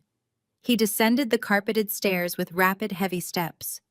He took one look at the fleeing billionaires abandoning Table 1 and then locked his furious gaze squarely on me. He instantly understood that I had poisoned his investor pool. But Donovan Sinclair never panicked in public.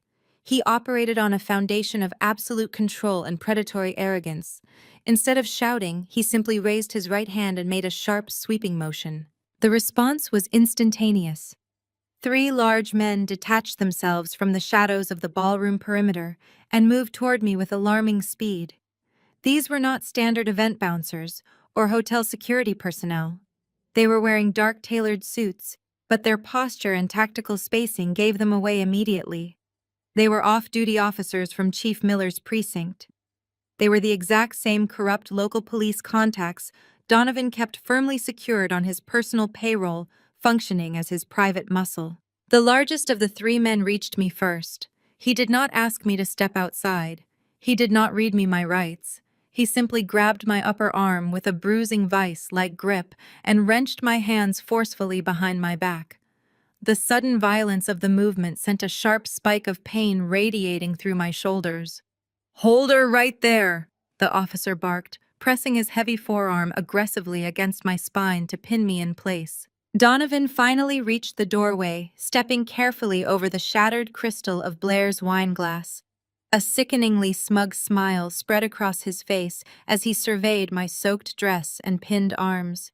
He adjusted his silk tie, completely unbothered by the hundreds of wealthy guests watching the spectacle unfold. "You really thought you could walk into my event and sabotage my company?" Donovan sneered, leaning in close so only I could hear the venom in his voice. "You breached secure corporate networks. You bypassed digital security protocols. That is textbook corporate espionage, Sydney. It is a federal cybercrime. You are going to spend the next 20 years rotting in a concrete cell, and I am going to personally ensure the judge throws away the key." He nodded to the officer holding me. "Cuff her. Get her out of my sight." I did not struggle. I did not waste my breath trying to reason with a man who had stolen my medical settlement to buy his own wealth. I kept my breathing steady and my posture completely rigid as the officer pulled a pair of heavy steel handcuffs from his tactical belt. The cold metal bit sharply into my skin. The ratcheting gear snapped tight, clicking securely around my left wrist. The officer wrenched my right arm back, preparing to lock the second cuff in place. Donovan let out a low, satisfied chuckle, turning away to begin doing damage control with his remaining panicked investors. He genuinely believed he had won. He believed he had finally neutralized the only threat to his fraudulent empire. Then the entire building shook. A deafening booming crash echoed from the main entrance of the Sovereign Grand Hotel. The massive double oak doors of the Grand Ballroom did not just open. They were violently kicked inward, shattering the heavy brass locking mechanisms and sending splinters flying across the reception foyer. The wealthy guests screamed, falling backward and scrambling over each other in sheer terror. The corrupt local cops froze their hands, hovering over their weapons. A highly coordinated team of federal agents swarmed into the opulent space. They moved with terrifying synchronized precision. They were completely clad in dark tactical gear, heavy Kevlar vests, and combat boots. Bright bold yellow letters spelling out FBI and SEC Task Force were emblazoned across their tactical armor. They fanned out across the room, instantly securing every exit and locking down the perimeter in a matter of seconds. Donovan stopped dead in his tracks. His smug smile vanished, replaced by a look of absolute uncomprehending horror. Blair let out a terrified gasp, taking a stumbling step backward. A tall, broad-shouldered federal agent wearing a heavy tactical vest and a severe expression marched straight through the parted sea of terrified billionaires. He completely ignored the frantic questions of the gala attendees. He walked with total unwavering authority directly toward the side doors where the corrupt local officer was currently attempting to lock the second handcuff around my wrist. The lead agent did not ask for permission. He stopped inches away from the corrupt cop, his hand resting casually on his utility belt. His voice boomed across the dead silent ballroom, carrying absolute devastating finality. "Release her. We have a federal warrant to seize the Sinclair family's assets for mass wire fraud and tax evasion." The corrupt officer's grip went slack. The heavy steel cuff dangling from my left wrist clattered loudly against the polished marble floor. He stepped away from me instantly, raising his hands in a gesture of complete submission. The lead federal agent did not even look at him twice. He gestured sharply to two heavily armed operatives behind him. They moved past me in a blur of dark tactical gear, marching directly toward Donovan Sinclair. The grand ballroom devolved into absolute pandemonium. The apex predators of the financial world, the billionaires who had been sipping vintage champagne seconds earlier, were now scrambling frantically toward the exits. But there was no escape. Federal agents flanked every set of double doors, tying the heavy brass handles and ordering the elite guests to remain exactly where they were. Donovan stood rooted to the spot near the edge of the stage, his tailored tuxedo suddenly looking 2 sizes too big. He raised his hands in a placating gesture, attempting to deploy the smooth, charismatic charm that had built his fraudulent empire. "There has been a monumental misunderstanding," Donovan said, his voice projecting across the silent, terrified room. "I am the acting chairman of Sentinel Technologies. I have the chief of police on speed dial. Whoever authorized this rogue operation is going to be looking for employment by tomorrow morning." The lead agent pulled a thick stack of heavily redacted legal documents from his tactical vest. He stepped onto the bottom stair of the stage, staring Donovan down with clinical detachment. "Nobody authorized a spontaneous raid, Mr. Sinclair," the agent stated, his voice echoing clearly. "You authorized it yourself. You signed your own warrant the moment you filed a hostile emergency injunction against Beatrice Sinclair's estate." I stood near the floral arrangement, rubbing my bruised wrist as the pieces of the puzzle slammed into place. Grandma Beatrice was not just a wealthy matriarch. She was a tactical genius who had played a breathtaking game of financial chess entirely from the grave. Donovan's face contorted in confusion. "What are you talking about? I filed a standard asset freeze on a contested $25 million family trust. It was a private civil motion. It was a bear trap," the agent corrected, sliding the top document forward. "Beatrice Sinclair legally embedded an automated poison pill deep within the bylaws of her primary trust. The clause was irrevocable.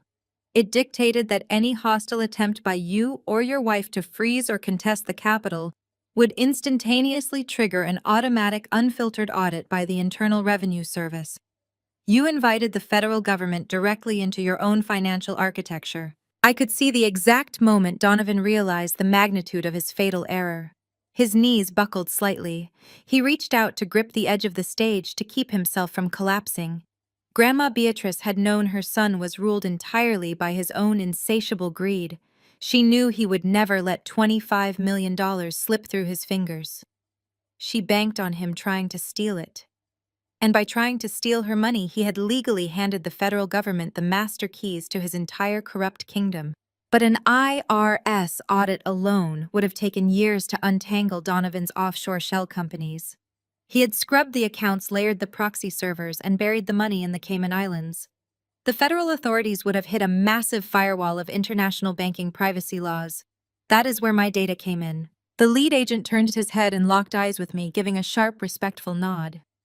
"We received an anonymous encrypted data dump to the Securities and Exchange Commission tip line exactly 48 hours ago. The file contained an unredacted forensic map of Apex Vanguard solutions. It gave us the cryptographic keys, the exact server IP addresses, and the proxy ownership documents." The agent looked back at Donovan, who was now sweating profusely under the harsh stage lighting. "The IRS audit you triggered matched your current domestic asset portfolio directly to a stolen $5 million medical settlement from 1999. The anonymous forensic map simply gave my cyber division the exact coordinates to prove you laundered the capital." Donovan turned slowly, looking at me with pure, unadulterated hatred. "You set me up. You orchestrated this entire thing." "I did not set you up, Donovan," I said, stepping forward, my voice cutting through the silent ballroom. "Your own mother set you up. I just provided the ammunition. If you had let me walk away with my rightful inheritance, you might have survived. But you could not resist trying to steal from me one last time. Your greed is the exact mechanism that destroyed you." Camilla let out a piercing, theatrical wail from the center of the stage. She dropped to her knees, the custom diamond-studded gown pooling around her on the floor. She covered her face, sobbing wildly, and begging the agents to realize she was just an innocent wife who knew nothing about corporate finance. Blair was paralyzed. She stood near the shattered remains of her crystal wine goblet, staring at the federal agents swarming the venue. Two forensic accountants wearing SEC windbreakers were already confiscating the laptops and smartphones from Donovan's executive team at the VIP tables. They were bagging the devices in anti-static evidence pouches, locking down the digital footprint of the hostile takeover before Donovan could initiate a remote wipe. Kendrick stepped out from the shadows near the catering entrance. He walked past the detained executives and the panicked billionaires. He did not look at his wife. He did not look at his ruined father-in-law. He walked straight up to the lead federal agent and handed over a heavy encrypted hard drive. "This contains the internal communication logs for Sentinel Technologies," Kendrick said, his voice steady and absolute. "It proves Donovan Sinclair acted alone, utilizing his board proxy status to embezzle capital without executive authorization. I am granting you full unrestricted access to the corporate servers." The lead agent took the drive, sealing it carefully in an evidence bag. "Thank you for your cooperation." Donovan lunged forward, his composure shattering completely. "You traitor!" he screamed at Kendrick, spit flying from his lips. "I built you. I funded your miserable little startup. You are nothing without my capital." The lead agent did not even blink. He grabbed Donovan by the lapels of his expensive tuxedo, spinning him around and slamming him hard against the stage railing. The agent kicked Donovan's legs apart and violently wrenched his arms behind his back, pulling out a pair of heavy tactical zip ties. "Donovan Sinclair, you are under arrest for mass wire fraud, tax evasion, corporate embezzlement, and the grand theft of a protected medical trust," the agent recited, locking the thick plastic restraints tightly around Donovan's wrists. "You have the right to remain silent. I highly suggest you start using it." I stood in the center of the ballroom, watching the architects of my childhood misery being dismantled piece by piece. The flashing red and blue lights of dozens of federal vehicles pulsed through the floor-to-ceiling windows, illuminating the absolute ruin of the Sinclair family legacy. Grandma Beatrice had laid the trap perfectly. I had supplied the tactical firepower, and Donovan's own relentless greed had pulled the trigger. The lead federal agent grabbed Donovan by the arm and hauled him off the main stage. The grand ballroom had descended into total chaos, but the tactical team moved with practiced efficiency.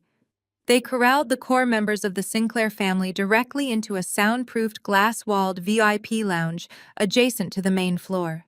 It was a sleek, geometric space designed for private, high-level corporate negotiations. Now it was a holding pen. Kendrick followed them inside voluntarily, his face an unreadable mask. The lead agent caught my eye and tipped his head, granting me silent permission to follow. I stepped over the threshold just as the heavy glass doors clicked shut, isolating us from the sirens and the shouting outside.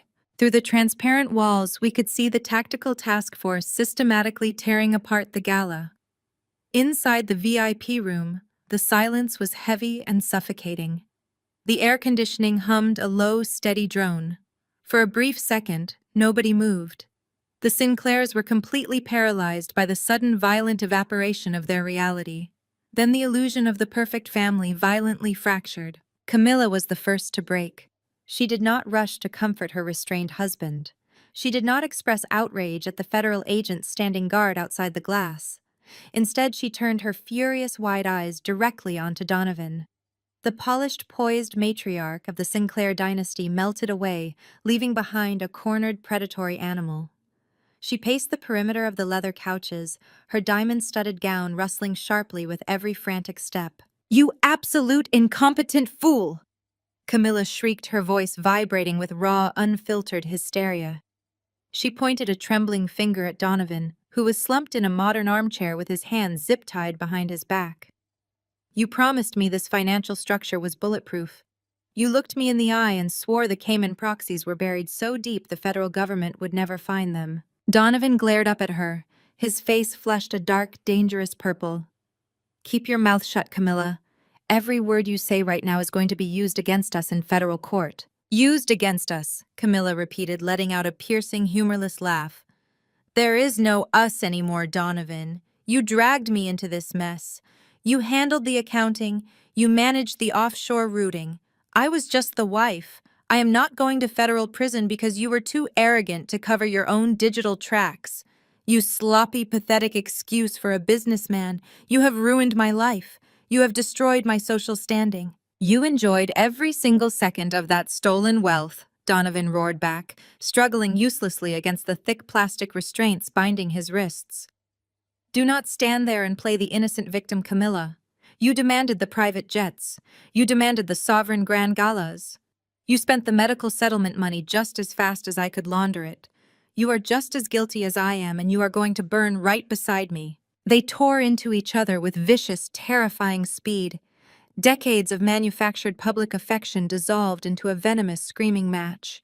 They hurled insults, accusations, and threats, tearing away the remaining shreds of their dignity.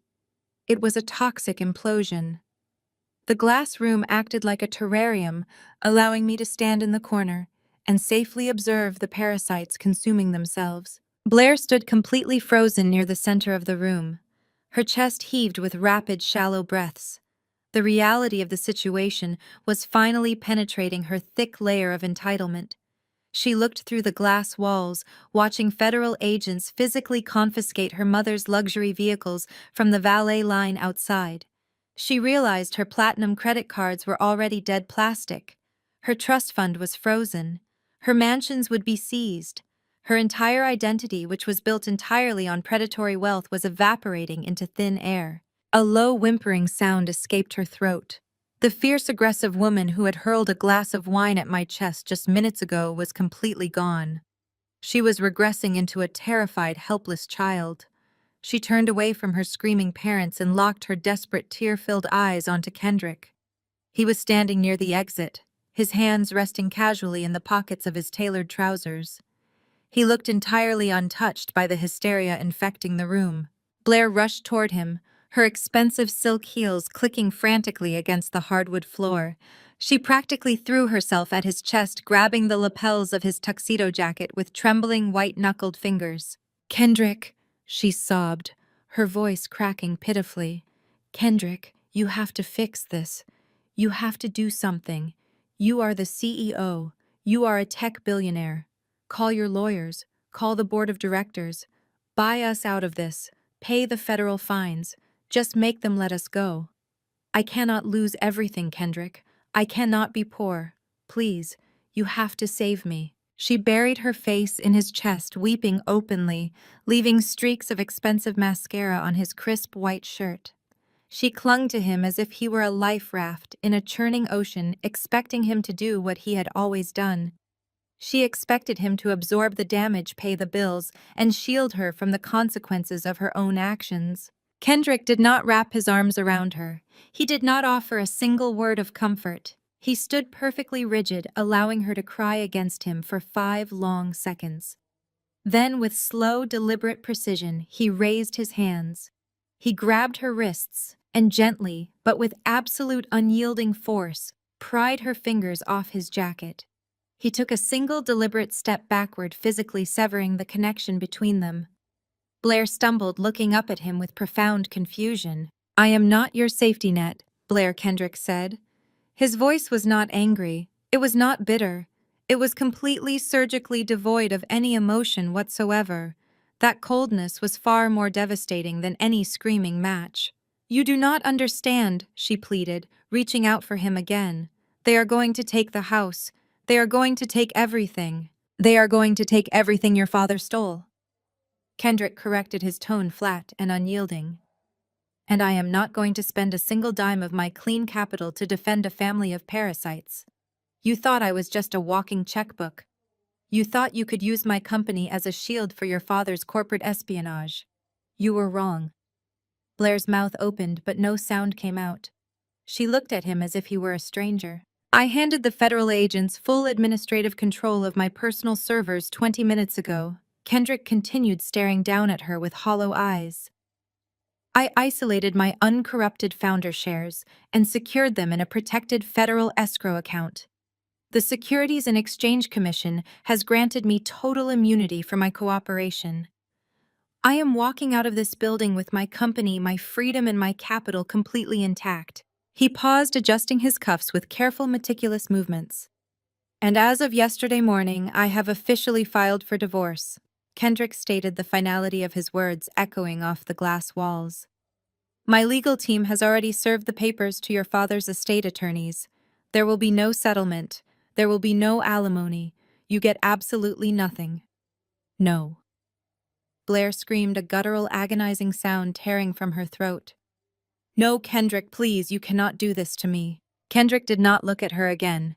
He turned his back on his weeping wife, his screaming mother-in-law, and his restrained father-in-law. He walked straight toward the heavy glass doors. The federal agent standing guard immediately stepped aside, holding the door open to allow him to pass. He stepped out into the chaotic ballroom and vanished into the crowd, leaving the Sinclair family entirely behind. Blair's legs finally gave out. She collapsed onto the hardwood floor, her designer gown bunching up around her knees. She curled her arms around her stomach, sobbing violently into the polished wood. Her parents ignored her, continuing to scream vicious accusations at one another across the room. I stood quietly in the corner, the spilled wine drying on my dress, watching the absolute permanent destruction of the Sinclair dynasty. Donovan's head snapped up. He had stopped shouting at Camilla, his chest heaving, as the reality of the heavy plastic zip ties digging into his wrists finally registered.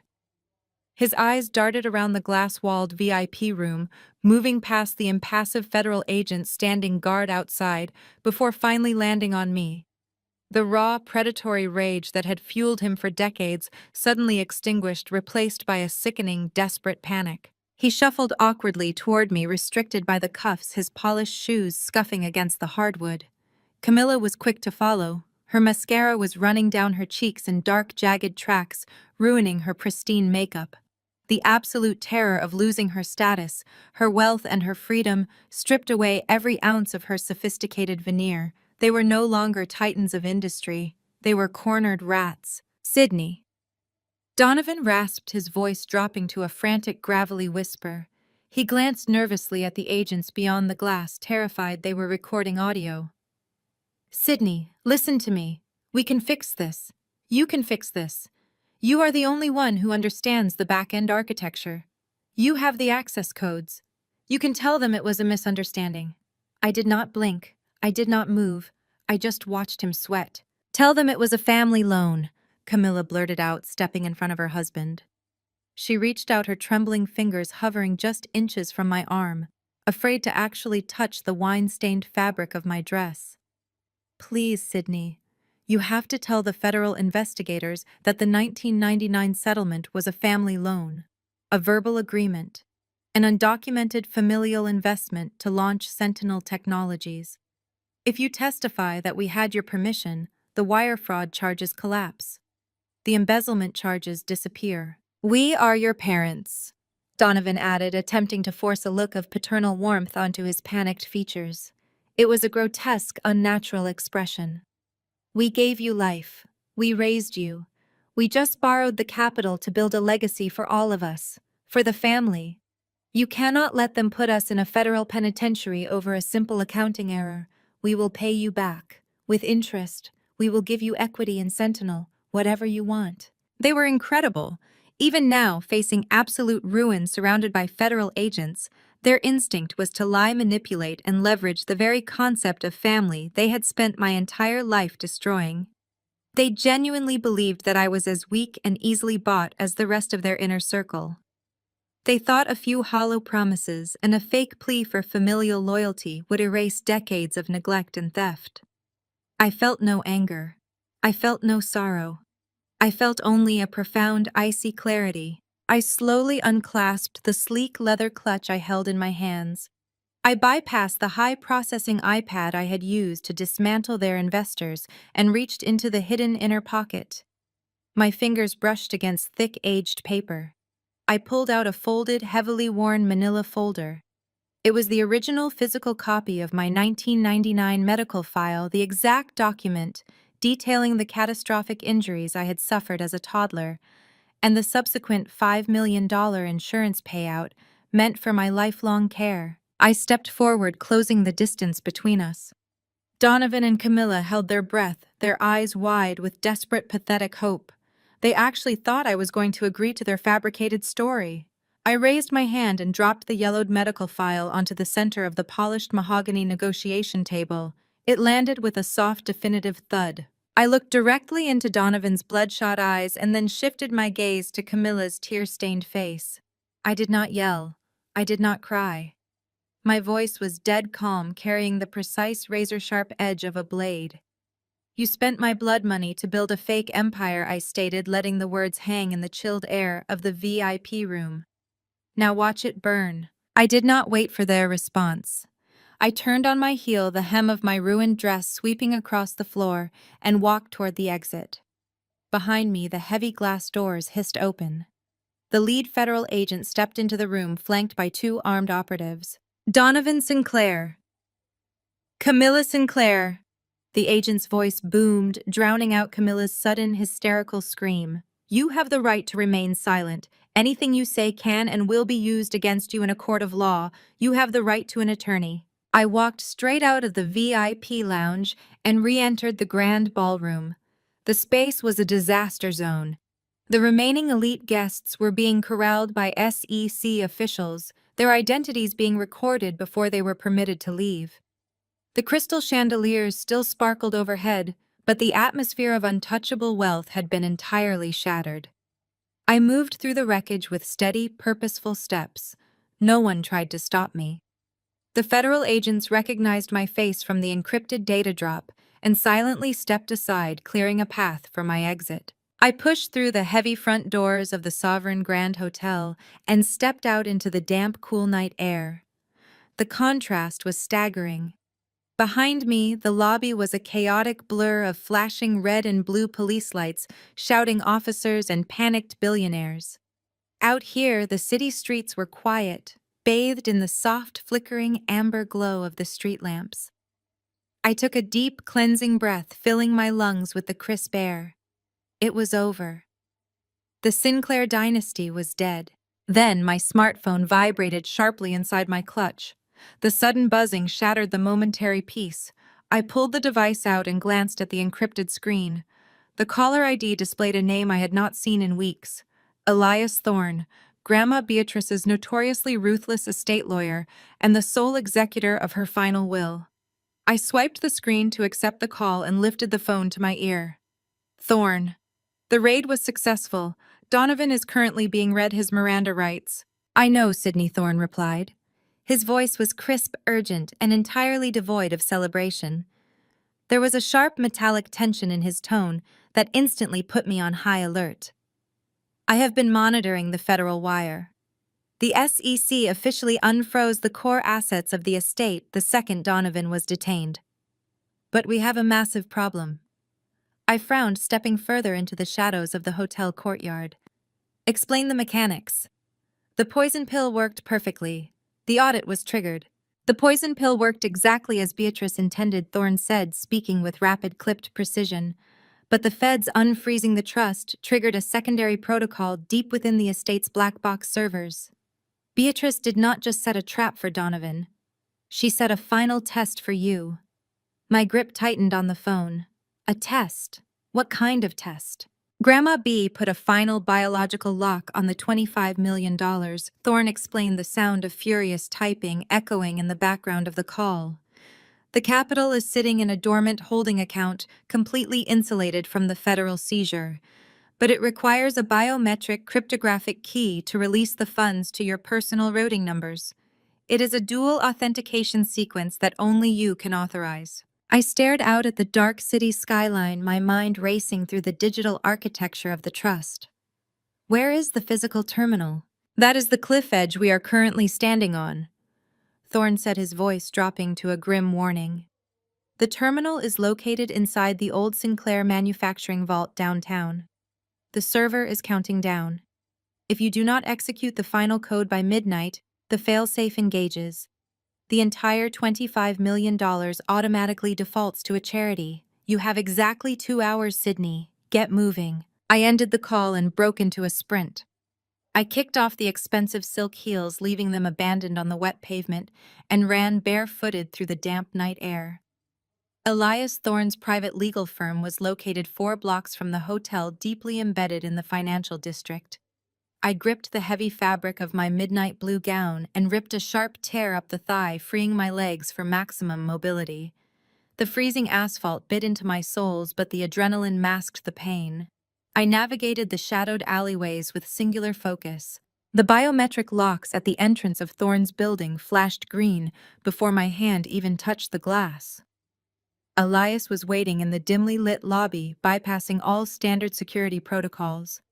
He looked stark and severe, wearing a heavy trench coat over a hastily buttoned dress shirt. Without wasting a single breath on greetings, he turned and marched toward his private corner office.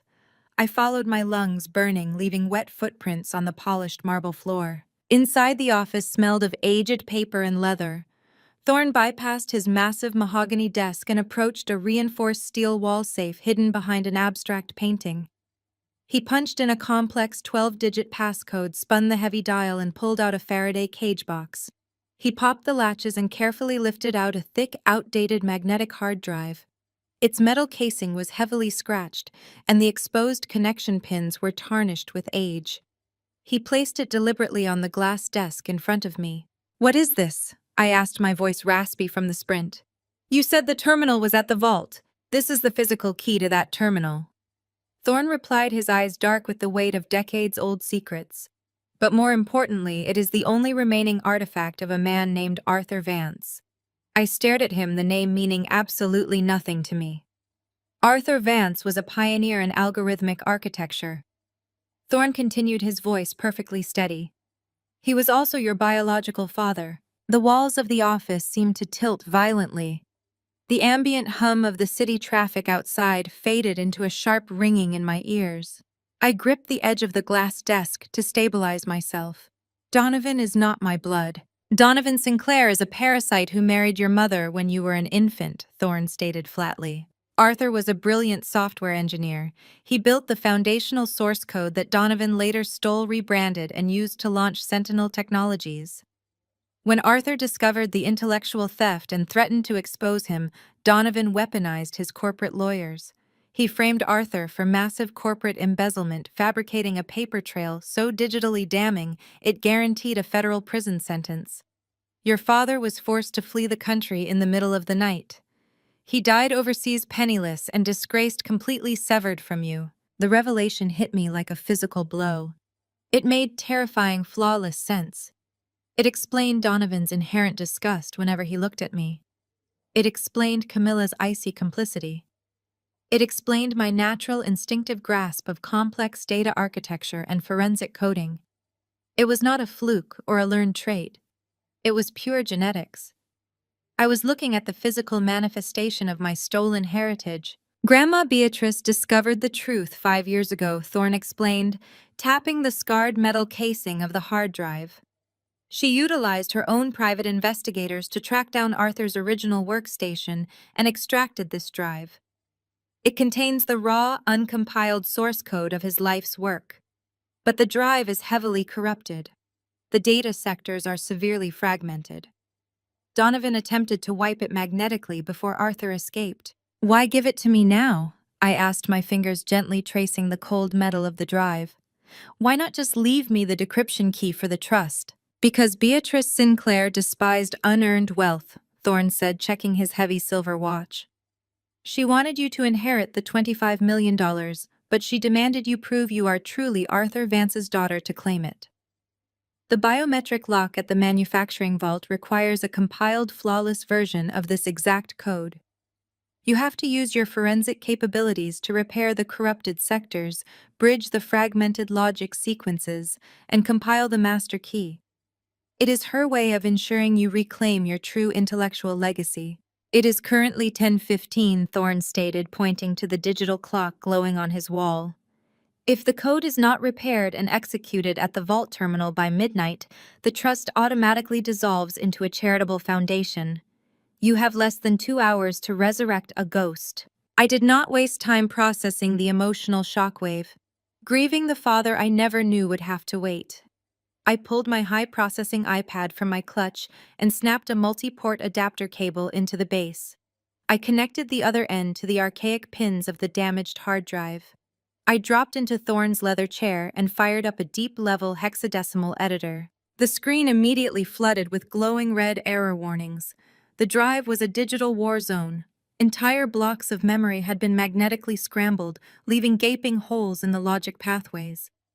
But as I scrolled rapidly through the fragmented lines of raw C++ and assembly language, a profound, undeniable sense of familiarity washed over me. This was the skeleton of Sentinel. Donovan had layered thousands of lines of bloated corporate code over it, but the core engine, the brilliant, elegant, predictive algorithm, was entirely Arthur Vance. It was my father. I began to type, my fingers flying across the digital keyboard with blistering speed. I bypassed the dead sectors, writing custom bridge scripts to reconnect the orphaned data packets. I was not just repairing code, I was having a conversation with a dead man. I understood his logic intuitively. I anticipated his structural decisions.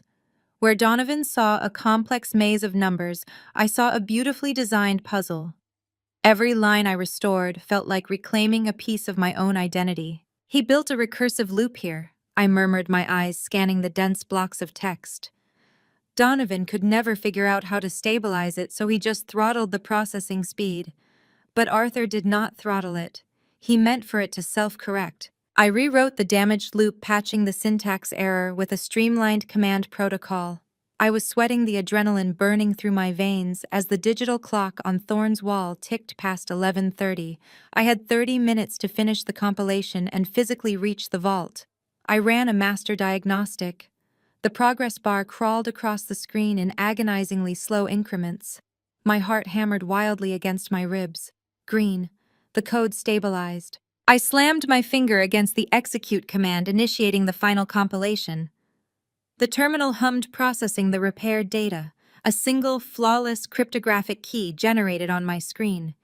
I severed the connection, downloaded the key directly to my secure local drive, and ripped the adapter cable out. I have it, I said, grabbing my clutch. Thorne tossed a set of heavy brass keys across the desk. The vault is beneath the old textile factory on 9th Avenue. Go. The vault is beneath the old textile factory on 9th Avenue. Go. I did not waste a fraction of a second. I bolted out of Elias Thorne's office, shedding the remnants of my ruined silk dress as I hit the street.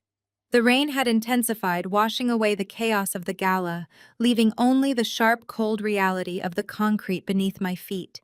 I sprinted the 4 blocks to 9th Avenue, my lungs burning, my mind entirely detached from the physical pain. The old textile factory was a decaying monolith of brick and rusted steel. I navigated the darkened alleyway, found the heavy iron service door, and shoved the brass key into the lock. It turned with a harsh metallic grind. I threw my weight against the iron, slipping inside and engaging my phone's flashlight. I bypassed the abandoned ground floor, heading straight for the subterranean stairwell. 3 flights down, the air turned frigid, smelling heavily of ozone and undisturbed dust. At the end of a long concrete corridor stood a massive, reinforced steel bulkhead, the Sinclair Manufacturing Vault. I swiped the keycard Thorne had provided. The heavy hydraulic bolts retracted with a deep, resonating thud, and the vault door swung open. Inside was a climate-controlled server room dominated by an archaic, isolated mainframe. I moved to the central console and slammed my go bag onto the metal grating. I pulled out my rescued servers, the high-capacity processing rigs I had salvaged from my apartment just before Donovan's men could destroy them. I daisy-chained them together, creating a localized, high-powered processing cluster. The digital clock on the vault's primary monitor flipped. It glared in sharp red LED digits, 11 p.m. Exactly 60 minutes before the final protocol permanently locked the $25 million and defaulted the trust to a charity. I pulled the heavily scarred magnetic hard drive Thorne had given me, my biological father's original drive, and wired it into my rescued servers using a custom SATA to USB bridge. The second the connection went live, the mainframe's defensive architecture engaged. It was not a simple password prompt. It was a hostile digital environment designed to completely neutralize unauthorized access. A shrill warning alarm blared from my diagnostic terminal. The physical hard drive was failing. Decades of magnetic degradation were catching up. The read-write heads were grinding against the platters. Sectors of data were dying in real time. If the drive crashed before I could extract the uncompiled base code and push it into the mainframe, the money was gone forever. There was no room for panic. There was no space for an emotional monologue about the father I never knew. I dropped into a state of absolute surgical focus. This was pure action, pure mechanics.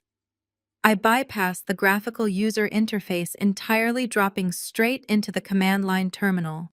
I initiated a bit-for-bit forensic clone, deploying a low-level data recovery script. I needed to mirror the failing drive directly onto my solid-state array before the physical hardware disintegrated. The screen blurred into a cascading waterfall of alphanumeric data. Error blocks flashed yellow, then a critical red. The drive was hemorrhaging information. I isolated the corrupted sectors, manually redirecting the read heads to scrape the healthy data blocks first. It was digital triage. I applied every forensic data recovery technique I had painstakingly mastered over the past decade. While Camilla was busy ignoring me to host sovereign grand galas, I was in my bedroom tearing apart dead hard drives. While Donovan was grooming Blair to be the heir to a fraudulent empire, I was studying hexadecimal editors, packet sniffers, and deep-level encryption protocols. They had left me in the shadows, and in the shadows, I had forged myself into a weapon. 11:22 p.m. The drive cloning hit 50%, but the vault's internal firewall detected the extraction anomaly. It immediately threw up a polymorphic encryption shield, scrambling the incoming data stream. The code began mutating every 10 seconds, actively fighting my connection. I recognized the architecture instantly. It was a shifting cipher, a complex mathematical puzzle relying on randomized prime number generation. It was my biological father's signature defense mechanism. To break it, I had to anticipate it. I opened a secondary terminal window and began writing an aggressive counterscript from scratch. My fingers struck the keys with bruising rhythmic force. I built an algorithmic net designed to predict the cipher's next mutation based on the previous variable shifts. I was not fighting the machine. I was matching his logic, step for step, line by line. 11:41 p.m. A terrifying mechanical click of death echoed from the exposed hard drive. The read arm was failing, scratching the delicate magnetic platter. I had to throttle the spin speed, risking a significantly slower data transfer rate to prevent a catastrophic hardware crash. I ripped the casing off one of my rescued servers and routed the heavy-duty cooling fans directly over the dying drive, drastically dropping its ambient temperature to stabilize the fragile circuits. 11:51 p.m. My counterscript caught the polymorphic cipher. The encryption shield shattered. I locked the decryption key and forced the mainframe's handshake protocol open. The system demanded the final sequence, the fully compiled code bridging my father's original logic with the vault's master lock. I initiated the final payload injection. The raw data stream surged through the patched, fragile connection. The progress bar crawled across the screen. 90%, 95%, 11:58 p.m. The failing hard drive shrieked a high-pitched, agonizing mechanical whine. A spark shot from the exposed circuitry. The drive died completely, the internal disks grinding to a hard, permanent halt. The connection severed. My diagnostic screens went totally black. Silence crashed down into the vault. My chest heaved as I stared at the dark reflective glass of the mainframe monitor. My heavy breathing was the only sound left in the room. For 3 agonizing seconds, nothing happened. Then the primary monitor flared back to life, bathing the cold steel room in a brilliant, blinding green light. A single line of text appeared in the center of the screen. Handshake confirmed. Biometric lock disengaged. Trust assets unfrozen. The $25 million was secured. The code was unbroken. The legacy was mine. The blinding green light of the mainframe bathed the concrete walls of the vault. I did not waste a single second celebrating. Unfreezing the assets was only the first half of the operation. The capital was now vulnerable, sitting exposed in a transitional clearinghouse account. If the Securities and Exchange Commission or the Internal Revenue Service flagged the sudden movement of a dormant $25 million trust, they could freeze the routing protocol before the funds settled. My fingers flew across the glass surface of my customized tablet. I initiated a pre-written distribution script I had designed weeks ago. I was not going to let the money sit in a single vulnerable target. I triggered a decentralized routing sequence. The screen displayed a real-time geographic map of offshore financial nodes, Swiss banking proxies, Cayman Island holding companies, encrypted digital ledgers. The $25 million fractured into thousands of microtransactions, scrambling across the globe in a chaotic, untraceable web of digital noise before seamlessly reassembling in my heavily insulated primary accounts. The transfer progress bar hit 100%. A secondary confirmation window popped up displaying the final aggregate balance. The transfer of the $25 million had officially cleared into my secure accounts. The financial freedom was absolute. I leaned back against the cold steel of the vault console, allowing myself a single deep exhalation of relief. For my entire life, Donovan and Camilla had used their immense wealth as a bludgeon. They had controlled the narrative, dictated the rules of engagement, and smothered anyone who dared to step out of line. Money was their weapon, their absolute shield, and their religion. Now I held the sword. I was entirely untouchable. I possessed the capital to launch my own legitimate technology firm, to hire the most vicious corporate litigators on the eastern seaboard, and to ensure that my biological father's stolen legacy was properly restored and fiercely protected. I looked down at the ruined, smoking hard drive resting on top of my server rack. The faint smell of burnt ozone and melting plastic hung in the stale subterranean air. Arthur Vance was gone, but his genius had just saved my life. I carefully disconnected the tangled web of adapter cables, packed my surviving hardware back into my heavy canvas go bag, and gently placed the fried metallic carcass of my father's drive into a padded anti-static pouch. It belonged to me now. I hoisted the heavy bag over my shoulder and walked out of the server room. The massive steel bulkhead groaned loudly as I engaged the manual hydraulic seal, locking the empty manufacturing vault securely behind me.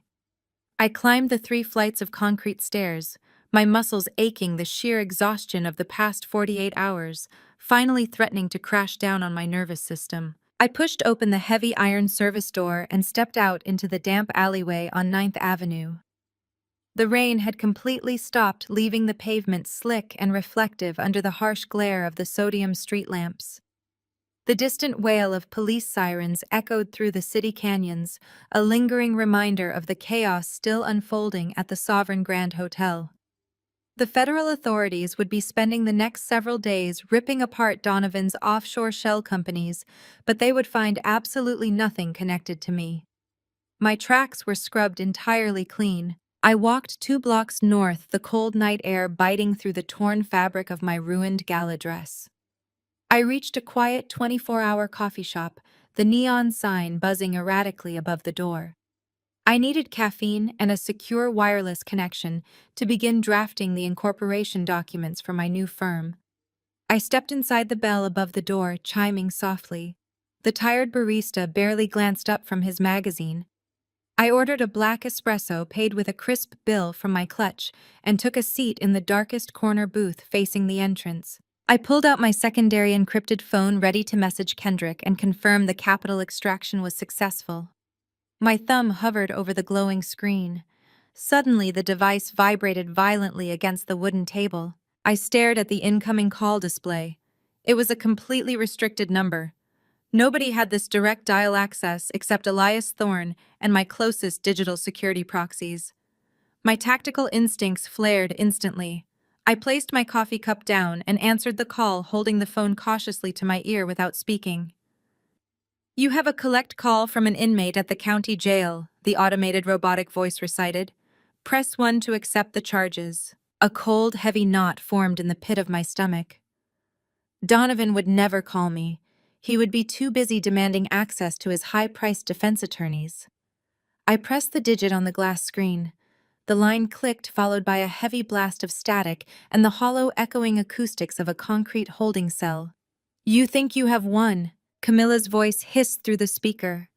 It was not the polished, condescending tone of a wealthy socialite. It was venomous, ragged, and dripping with raw, unadulterated malice. She sounded entirely unhinged, the mask of the perfect matriarch completely ripped away by the reality of law enforcement custody. "You think you are so brilliant, Sydney." Camilla spat her breath, catching harshly on the prison microphone. "You think because you seized that precious little trust fund you are untouchable.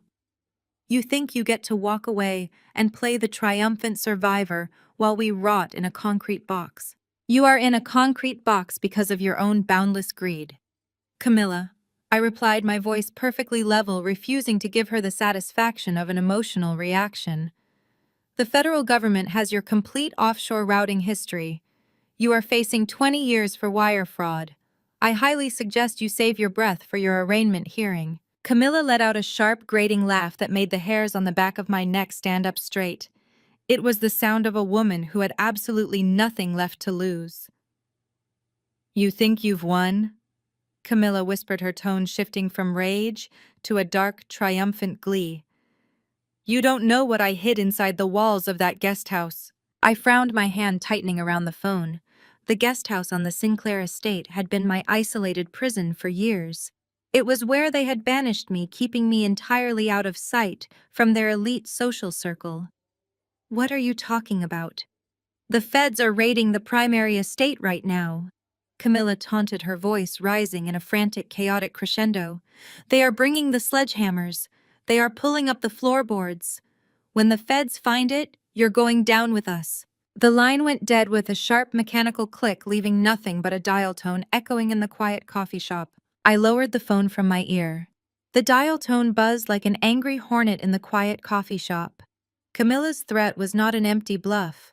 It was a desperate, calculated strike from a drowning woman who wanted to ensure I was pulled under the water right alongside her. I did not waste a single second succumbing to panic. I pulled up my encrypted contact list and dialed the direct line for Special Agent Thomas Miller, the lead investigator for the FBI Financial Crimes Division, orchestrating the Sinclair raid. He answered on the second ring. The chaotic sounds of shouting agents and heavy boots echoed loudly in the background of his audio feed. I relayed Camilla's exact words without any hesitation. I instructed Miller to pull his primary tactical team back from the main mansion and redirect them immediately to the guest house on the south lawn. I bolted from the coffee shop, leaving the untouched espresso on the table. I flagged down a passing taxi, shoved a $100 bill through the partition, and barked the address of the Sinclair estate. The drive through the city was a blur of rain-slicked streets and flashing traffic lights. When I arrived at the towering wrought iron gates of the estate, the property was swarming with federal authorities. Black tactical vehicles were parked haphazardly across the pristine manicured driveway. Red and blue emergency lights painted the wet foliage in harsh alternating colors. I bypassed the palatial main house entirely. I sprinted across the soaked grass toward the small, isolated guest house that had served as my prison for so many years. Agent Miller was already waiting on the wooden porch, flanked by 3 heavily armed federal agents carrying steel breaching tools. I directed the team straight inside. The guest house was a single-story structure, cramped and neglected. I walked purposefully to the small bedroom. I knew every inch of this miserable space. If Camilla had hidden something highly incriminating, she would place it exactly where she knew I spent the vast majority of my time, ensuring the physical proximity directly implicated me. I pointed a steady finger at the blank wall directly behind where my headboard used to sit. "Tear it open," I commanded. Miller gave a sharp nod. An agent stepped forward and swung a heavy iron pry bar violently into the plaster.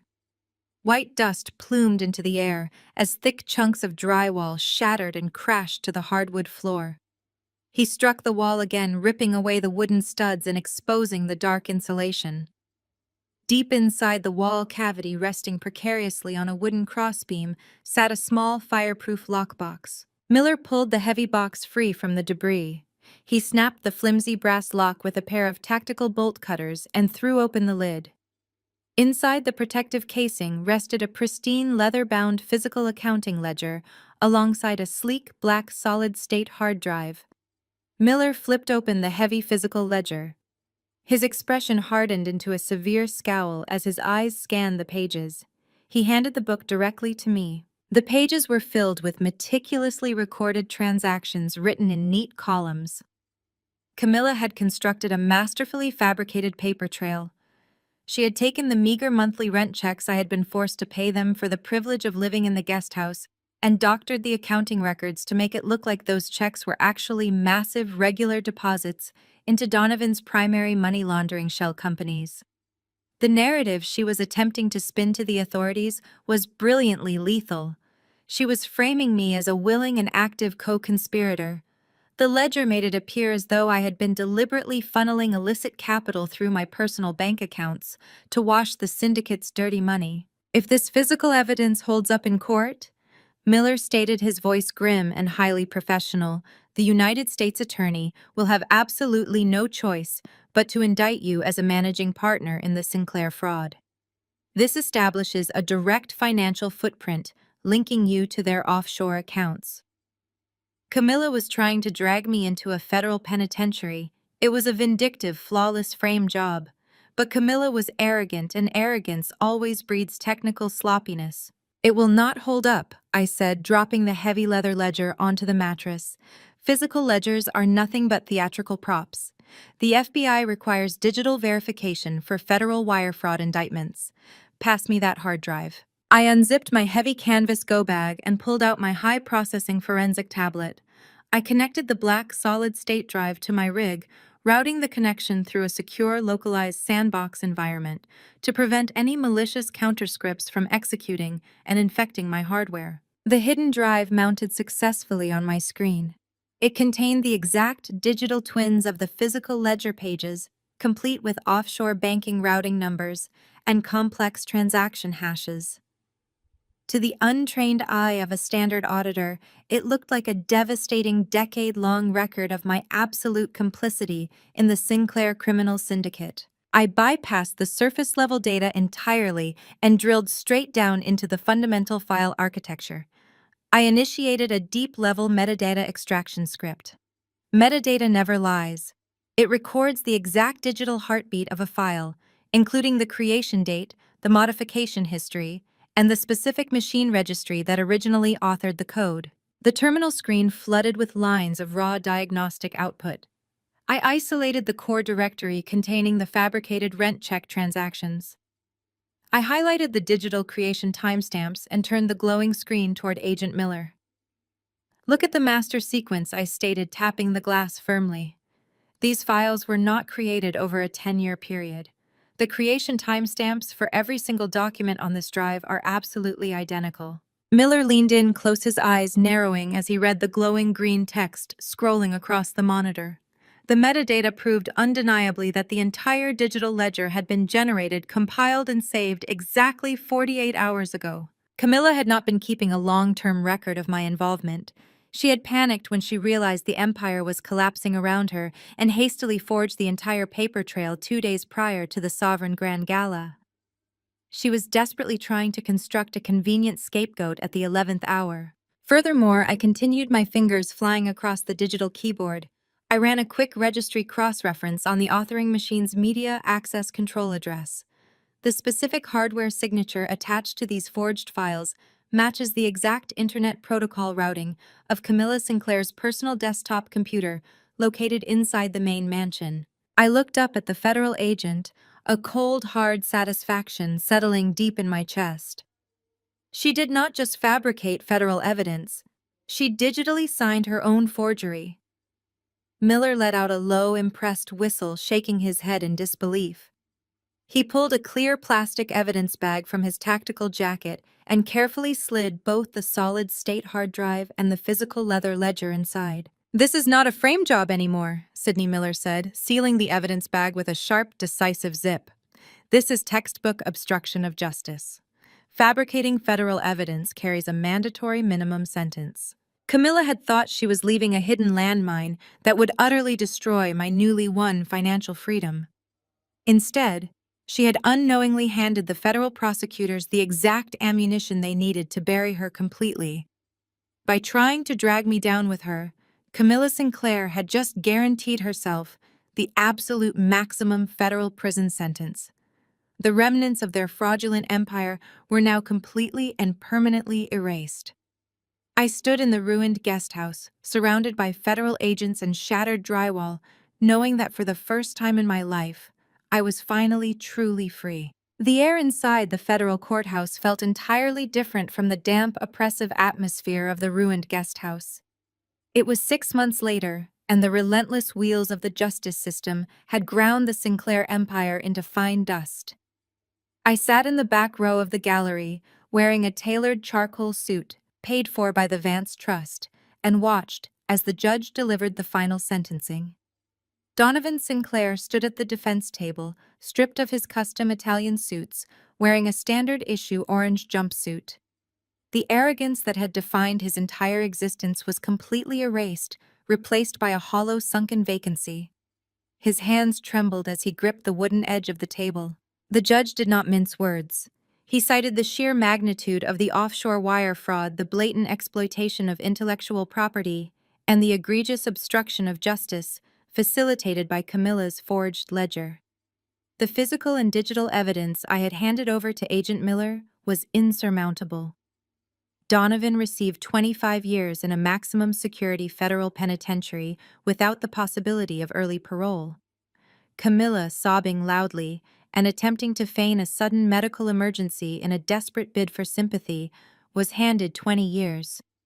The gavel struck the sounding block with a sharp, echoing crack. It was the sound of absolute finality. The federal government immediately moved to fully liquidate their remaining assets. The sprawling Sinclair estate, the fleet of luxury vehicles, the private jets, and every offshore account not already drained by their massive legal defense team were seized by the Internal Revenue Service. The properties were systematically auctioned off to compensate the investors they had defrauded over the decades. I watched them being led away in heavy steel handcuffs, feeling absolutely no remorse. The monsters of my childhood were finally locked inside concrete boxes of their own making. The spectacular collapse of the Sinclair syndicate did not just isolate Donovan and Camilla. It completely eradicated the golden safety net that had protected my sister Blair her entire life. Blair had built her entire identity on the illusion of inherited superiority and limitless wealth. When the federal asset freeze hit, her reality violently shattered. Her husband, a wealthy venture capitalist who had married her purely for the Sinclair social cachet and political connections, filed for divorce the exact same day the federal indictments were unsealed. He deployed a team of vicious corporate lawyers to completely insulate his own assets, executing an ironclad prenuptial agreement that left Blair with absolutely nothing. She was suddenly buried under a mountain of legal debts from her frantic attempts to untangle herself from her parents' corporate fraud. The bank swiftly foreclosed on her sprawling suburban mansion, locking her out with only a single suitcase of belongings. The repo men arrived in the middle of the night to tow away her prized Mercedes and Range Rover. With her trust funds frozen and her elite socialite friends instantly abandoning her to avoid the toxic association, Blair was forced to face the real world without a financial shield. 6 weeks later, I walked past a high-end luxury retail boutique in the financial district. Through the polished plate glass window, I saw her. Blair was wearing a standard-issue employee uniform. Her posture slumped as she folded cashmere sweaters on a display table. She looked exhausted, her previously flawless makeup absent, her expression worn down by the harsh reality of minimum-wage retail shifts and crushing financial liability. She was currently organizing a rack of scarves while a demanding customer berated her for moving too slowly. She glanced up and our eyes met through the glass. Her face paled, a flash of profound humiliation crossing her features as she realized I was watching her perform manual labor. I did not smile. I did not wave. I simply maintained eye contact for 3 solid seconds, acknowledging the absolute shift in our realities before turning and walking away. Karma had delivered its own flawless verdict. My own professional vindication arrived shortly after the Sinclair sentencings. The fallout from the federal investigation had a massive ripple effect, reaching all the way back to the corporate marketing firm that had unceremoniously fired me months prior. During the discovery phase of Donovan's trial, federal agents unearthed a series of highly encrypted emails between Donovan and my former human resources director. The correspondence proved definitively that my termination had been a calculated act of corporate sabotage. Donovan had actively bribed the HR director to fabricate performance issues and push me out, orchestrating the firing to neutralize my financial independence and force me back under his control. The revelation sent shockwaves through the corporate sector. The HR director was immediately fired by the board of directors, escorted out of the building by security, and placed under active investigation by the Securities and Exchange Commission for accepting illicit corporate bribes. The scandal threatened to completely tank the firm's stock price and ruin their industry reputation. I was sitting in my newly leased penthouse office overlooking the downtown skyline, reviewing the blueprints for my own technology firm when my secure line rang. It was the chief executive officer of my former firm. His tone was frantic, dripping with forced humility and desperate damage control. He spent 5 straight minutes apologizing profusely, claiming he had been completely blind to the HR director's illegal actions and the internal sabotage. He offered me a position as a senior executive, promising a massive signing bonus, full creative control over the entire department, and a public apology issued directly on the company letterhead.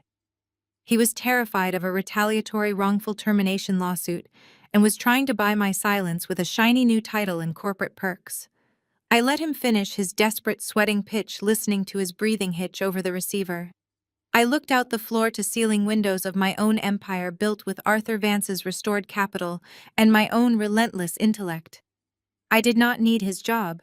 I did not need his validation. My response was cold, precise, and absolute. I declined the offer, informed him my legal team would be pursuing maximum financial damages for the wrongful termination, and ended the call without waiting for his response. I placed the phone face down on my polished obsidian desk. The silence in my penthouse office was absolute, a perfect reflection of my newly established reality. That single phone call officially severed the final invisible string tying me to my past. 6 months passed since the federal authorities dismantled the Sinclair syndicate. I did not allow the dust to settle before executing my own master plan. The $25 million from Arthur Vance's trust had not just been a windfall. It was the foundational bedrock of Vanguard Forensic Systems. I purchased the top 3 floors of a towering glass high-rise in the city's tech district. The space was a fortress of innovation, stripped of corporate bloat and designed for absolute efficiency. The server rooms hummed with state-of-the-art predictive algorithms, quantum processing clusters, and custom-built defensive networks. The core engine powering my firm was heavily adapted from my biological father's original uncompiled source code. I had taken his brilliant recursive logic and weaponized it for the modern digital battlefield. I recruited the sharpest, most relentless cybersecurity minds in the country. We were no longer hidden assets working in the shadows. I was the chief executive of an elite data defense firm. We specialized in dismantling the exact type of corporate fraud that Donovan Sinclair had perfected. My firm audited the untouchable, exposed hidden ledgers and shattered the digital illusions of corrupt billionaires. When global corporations suspected internal sabotage, they called Vanguard. When federal agencies needed complex cryptographic locks broken, they requested my specific authorization.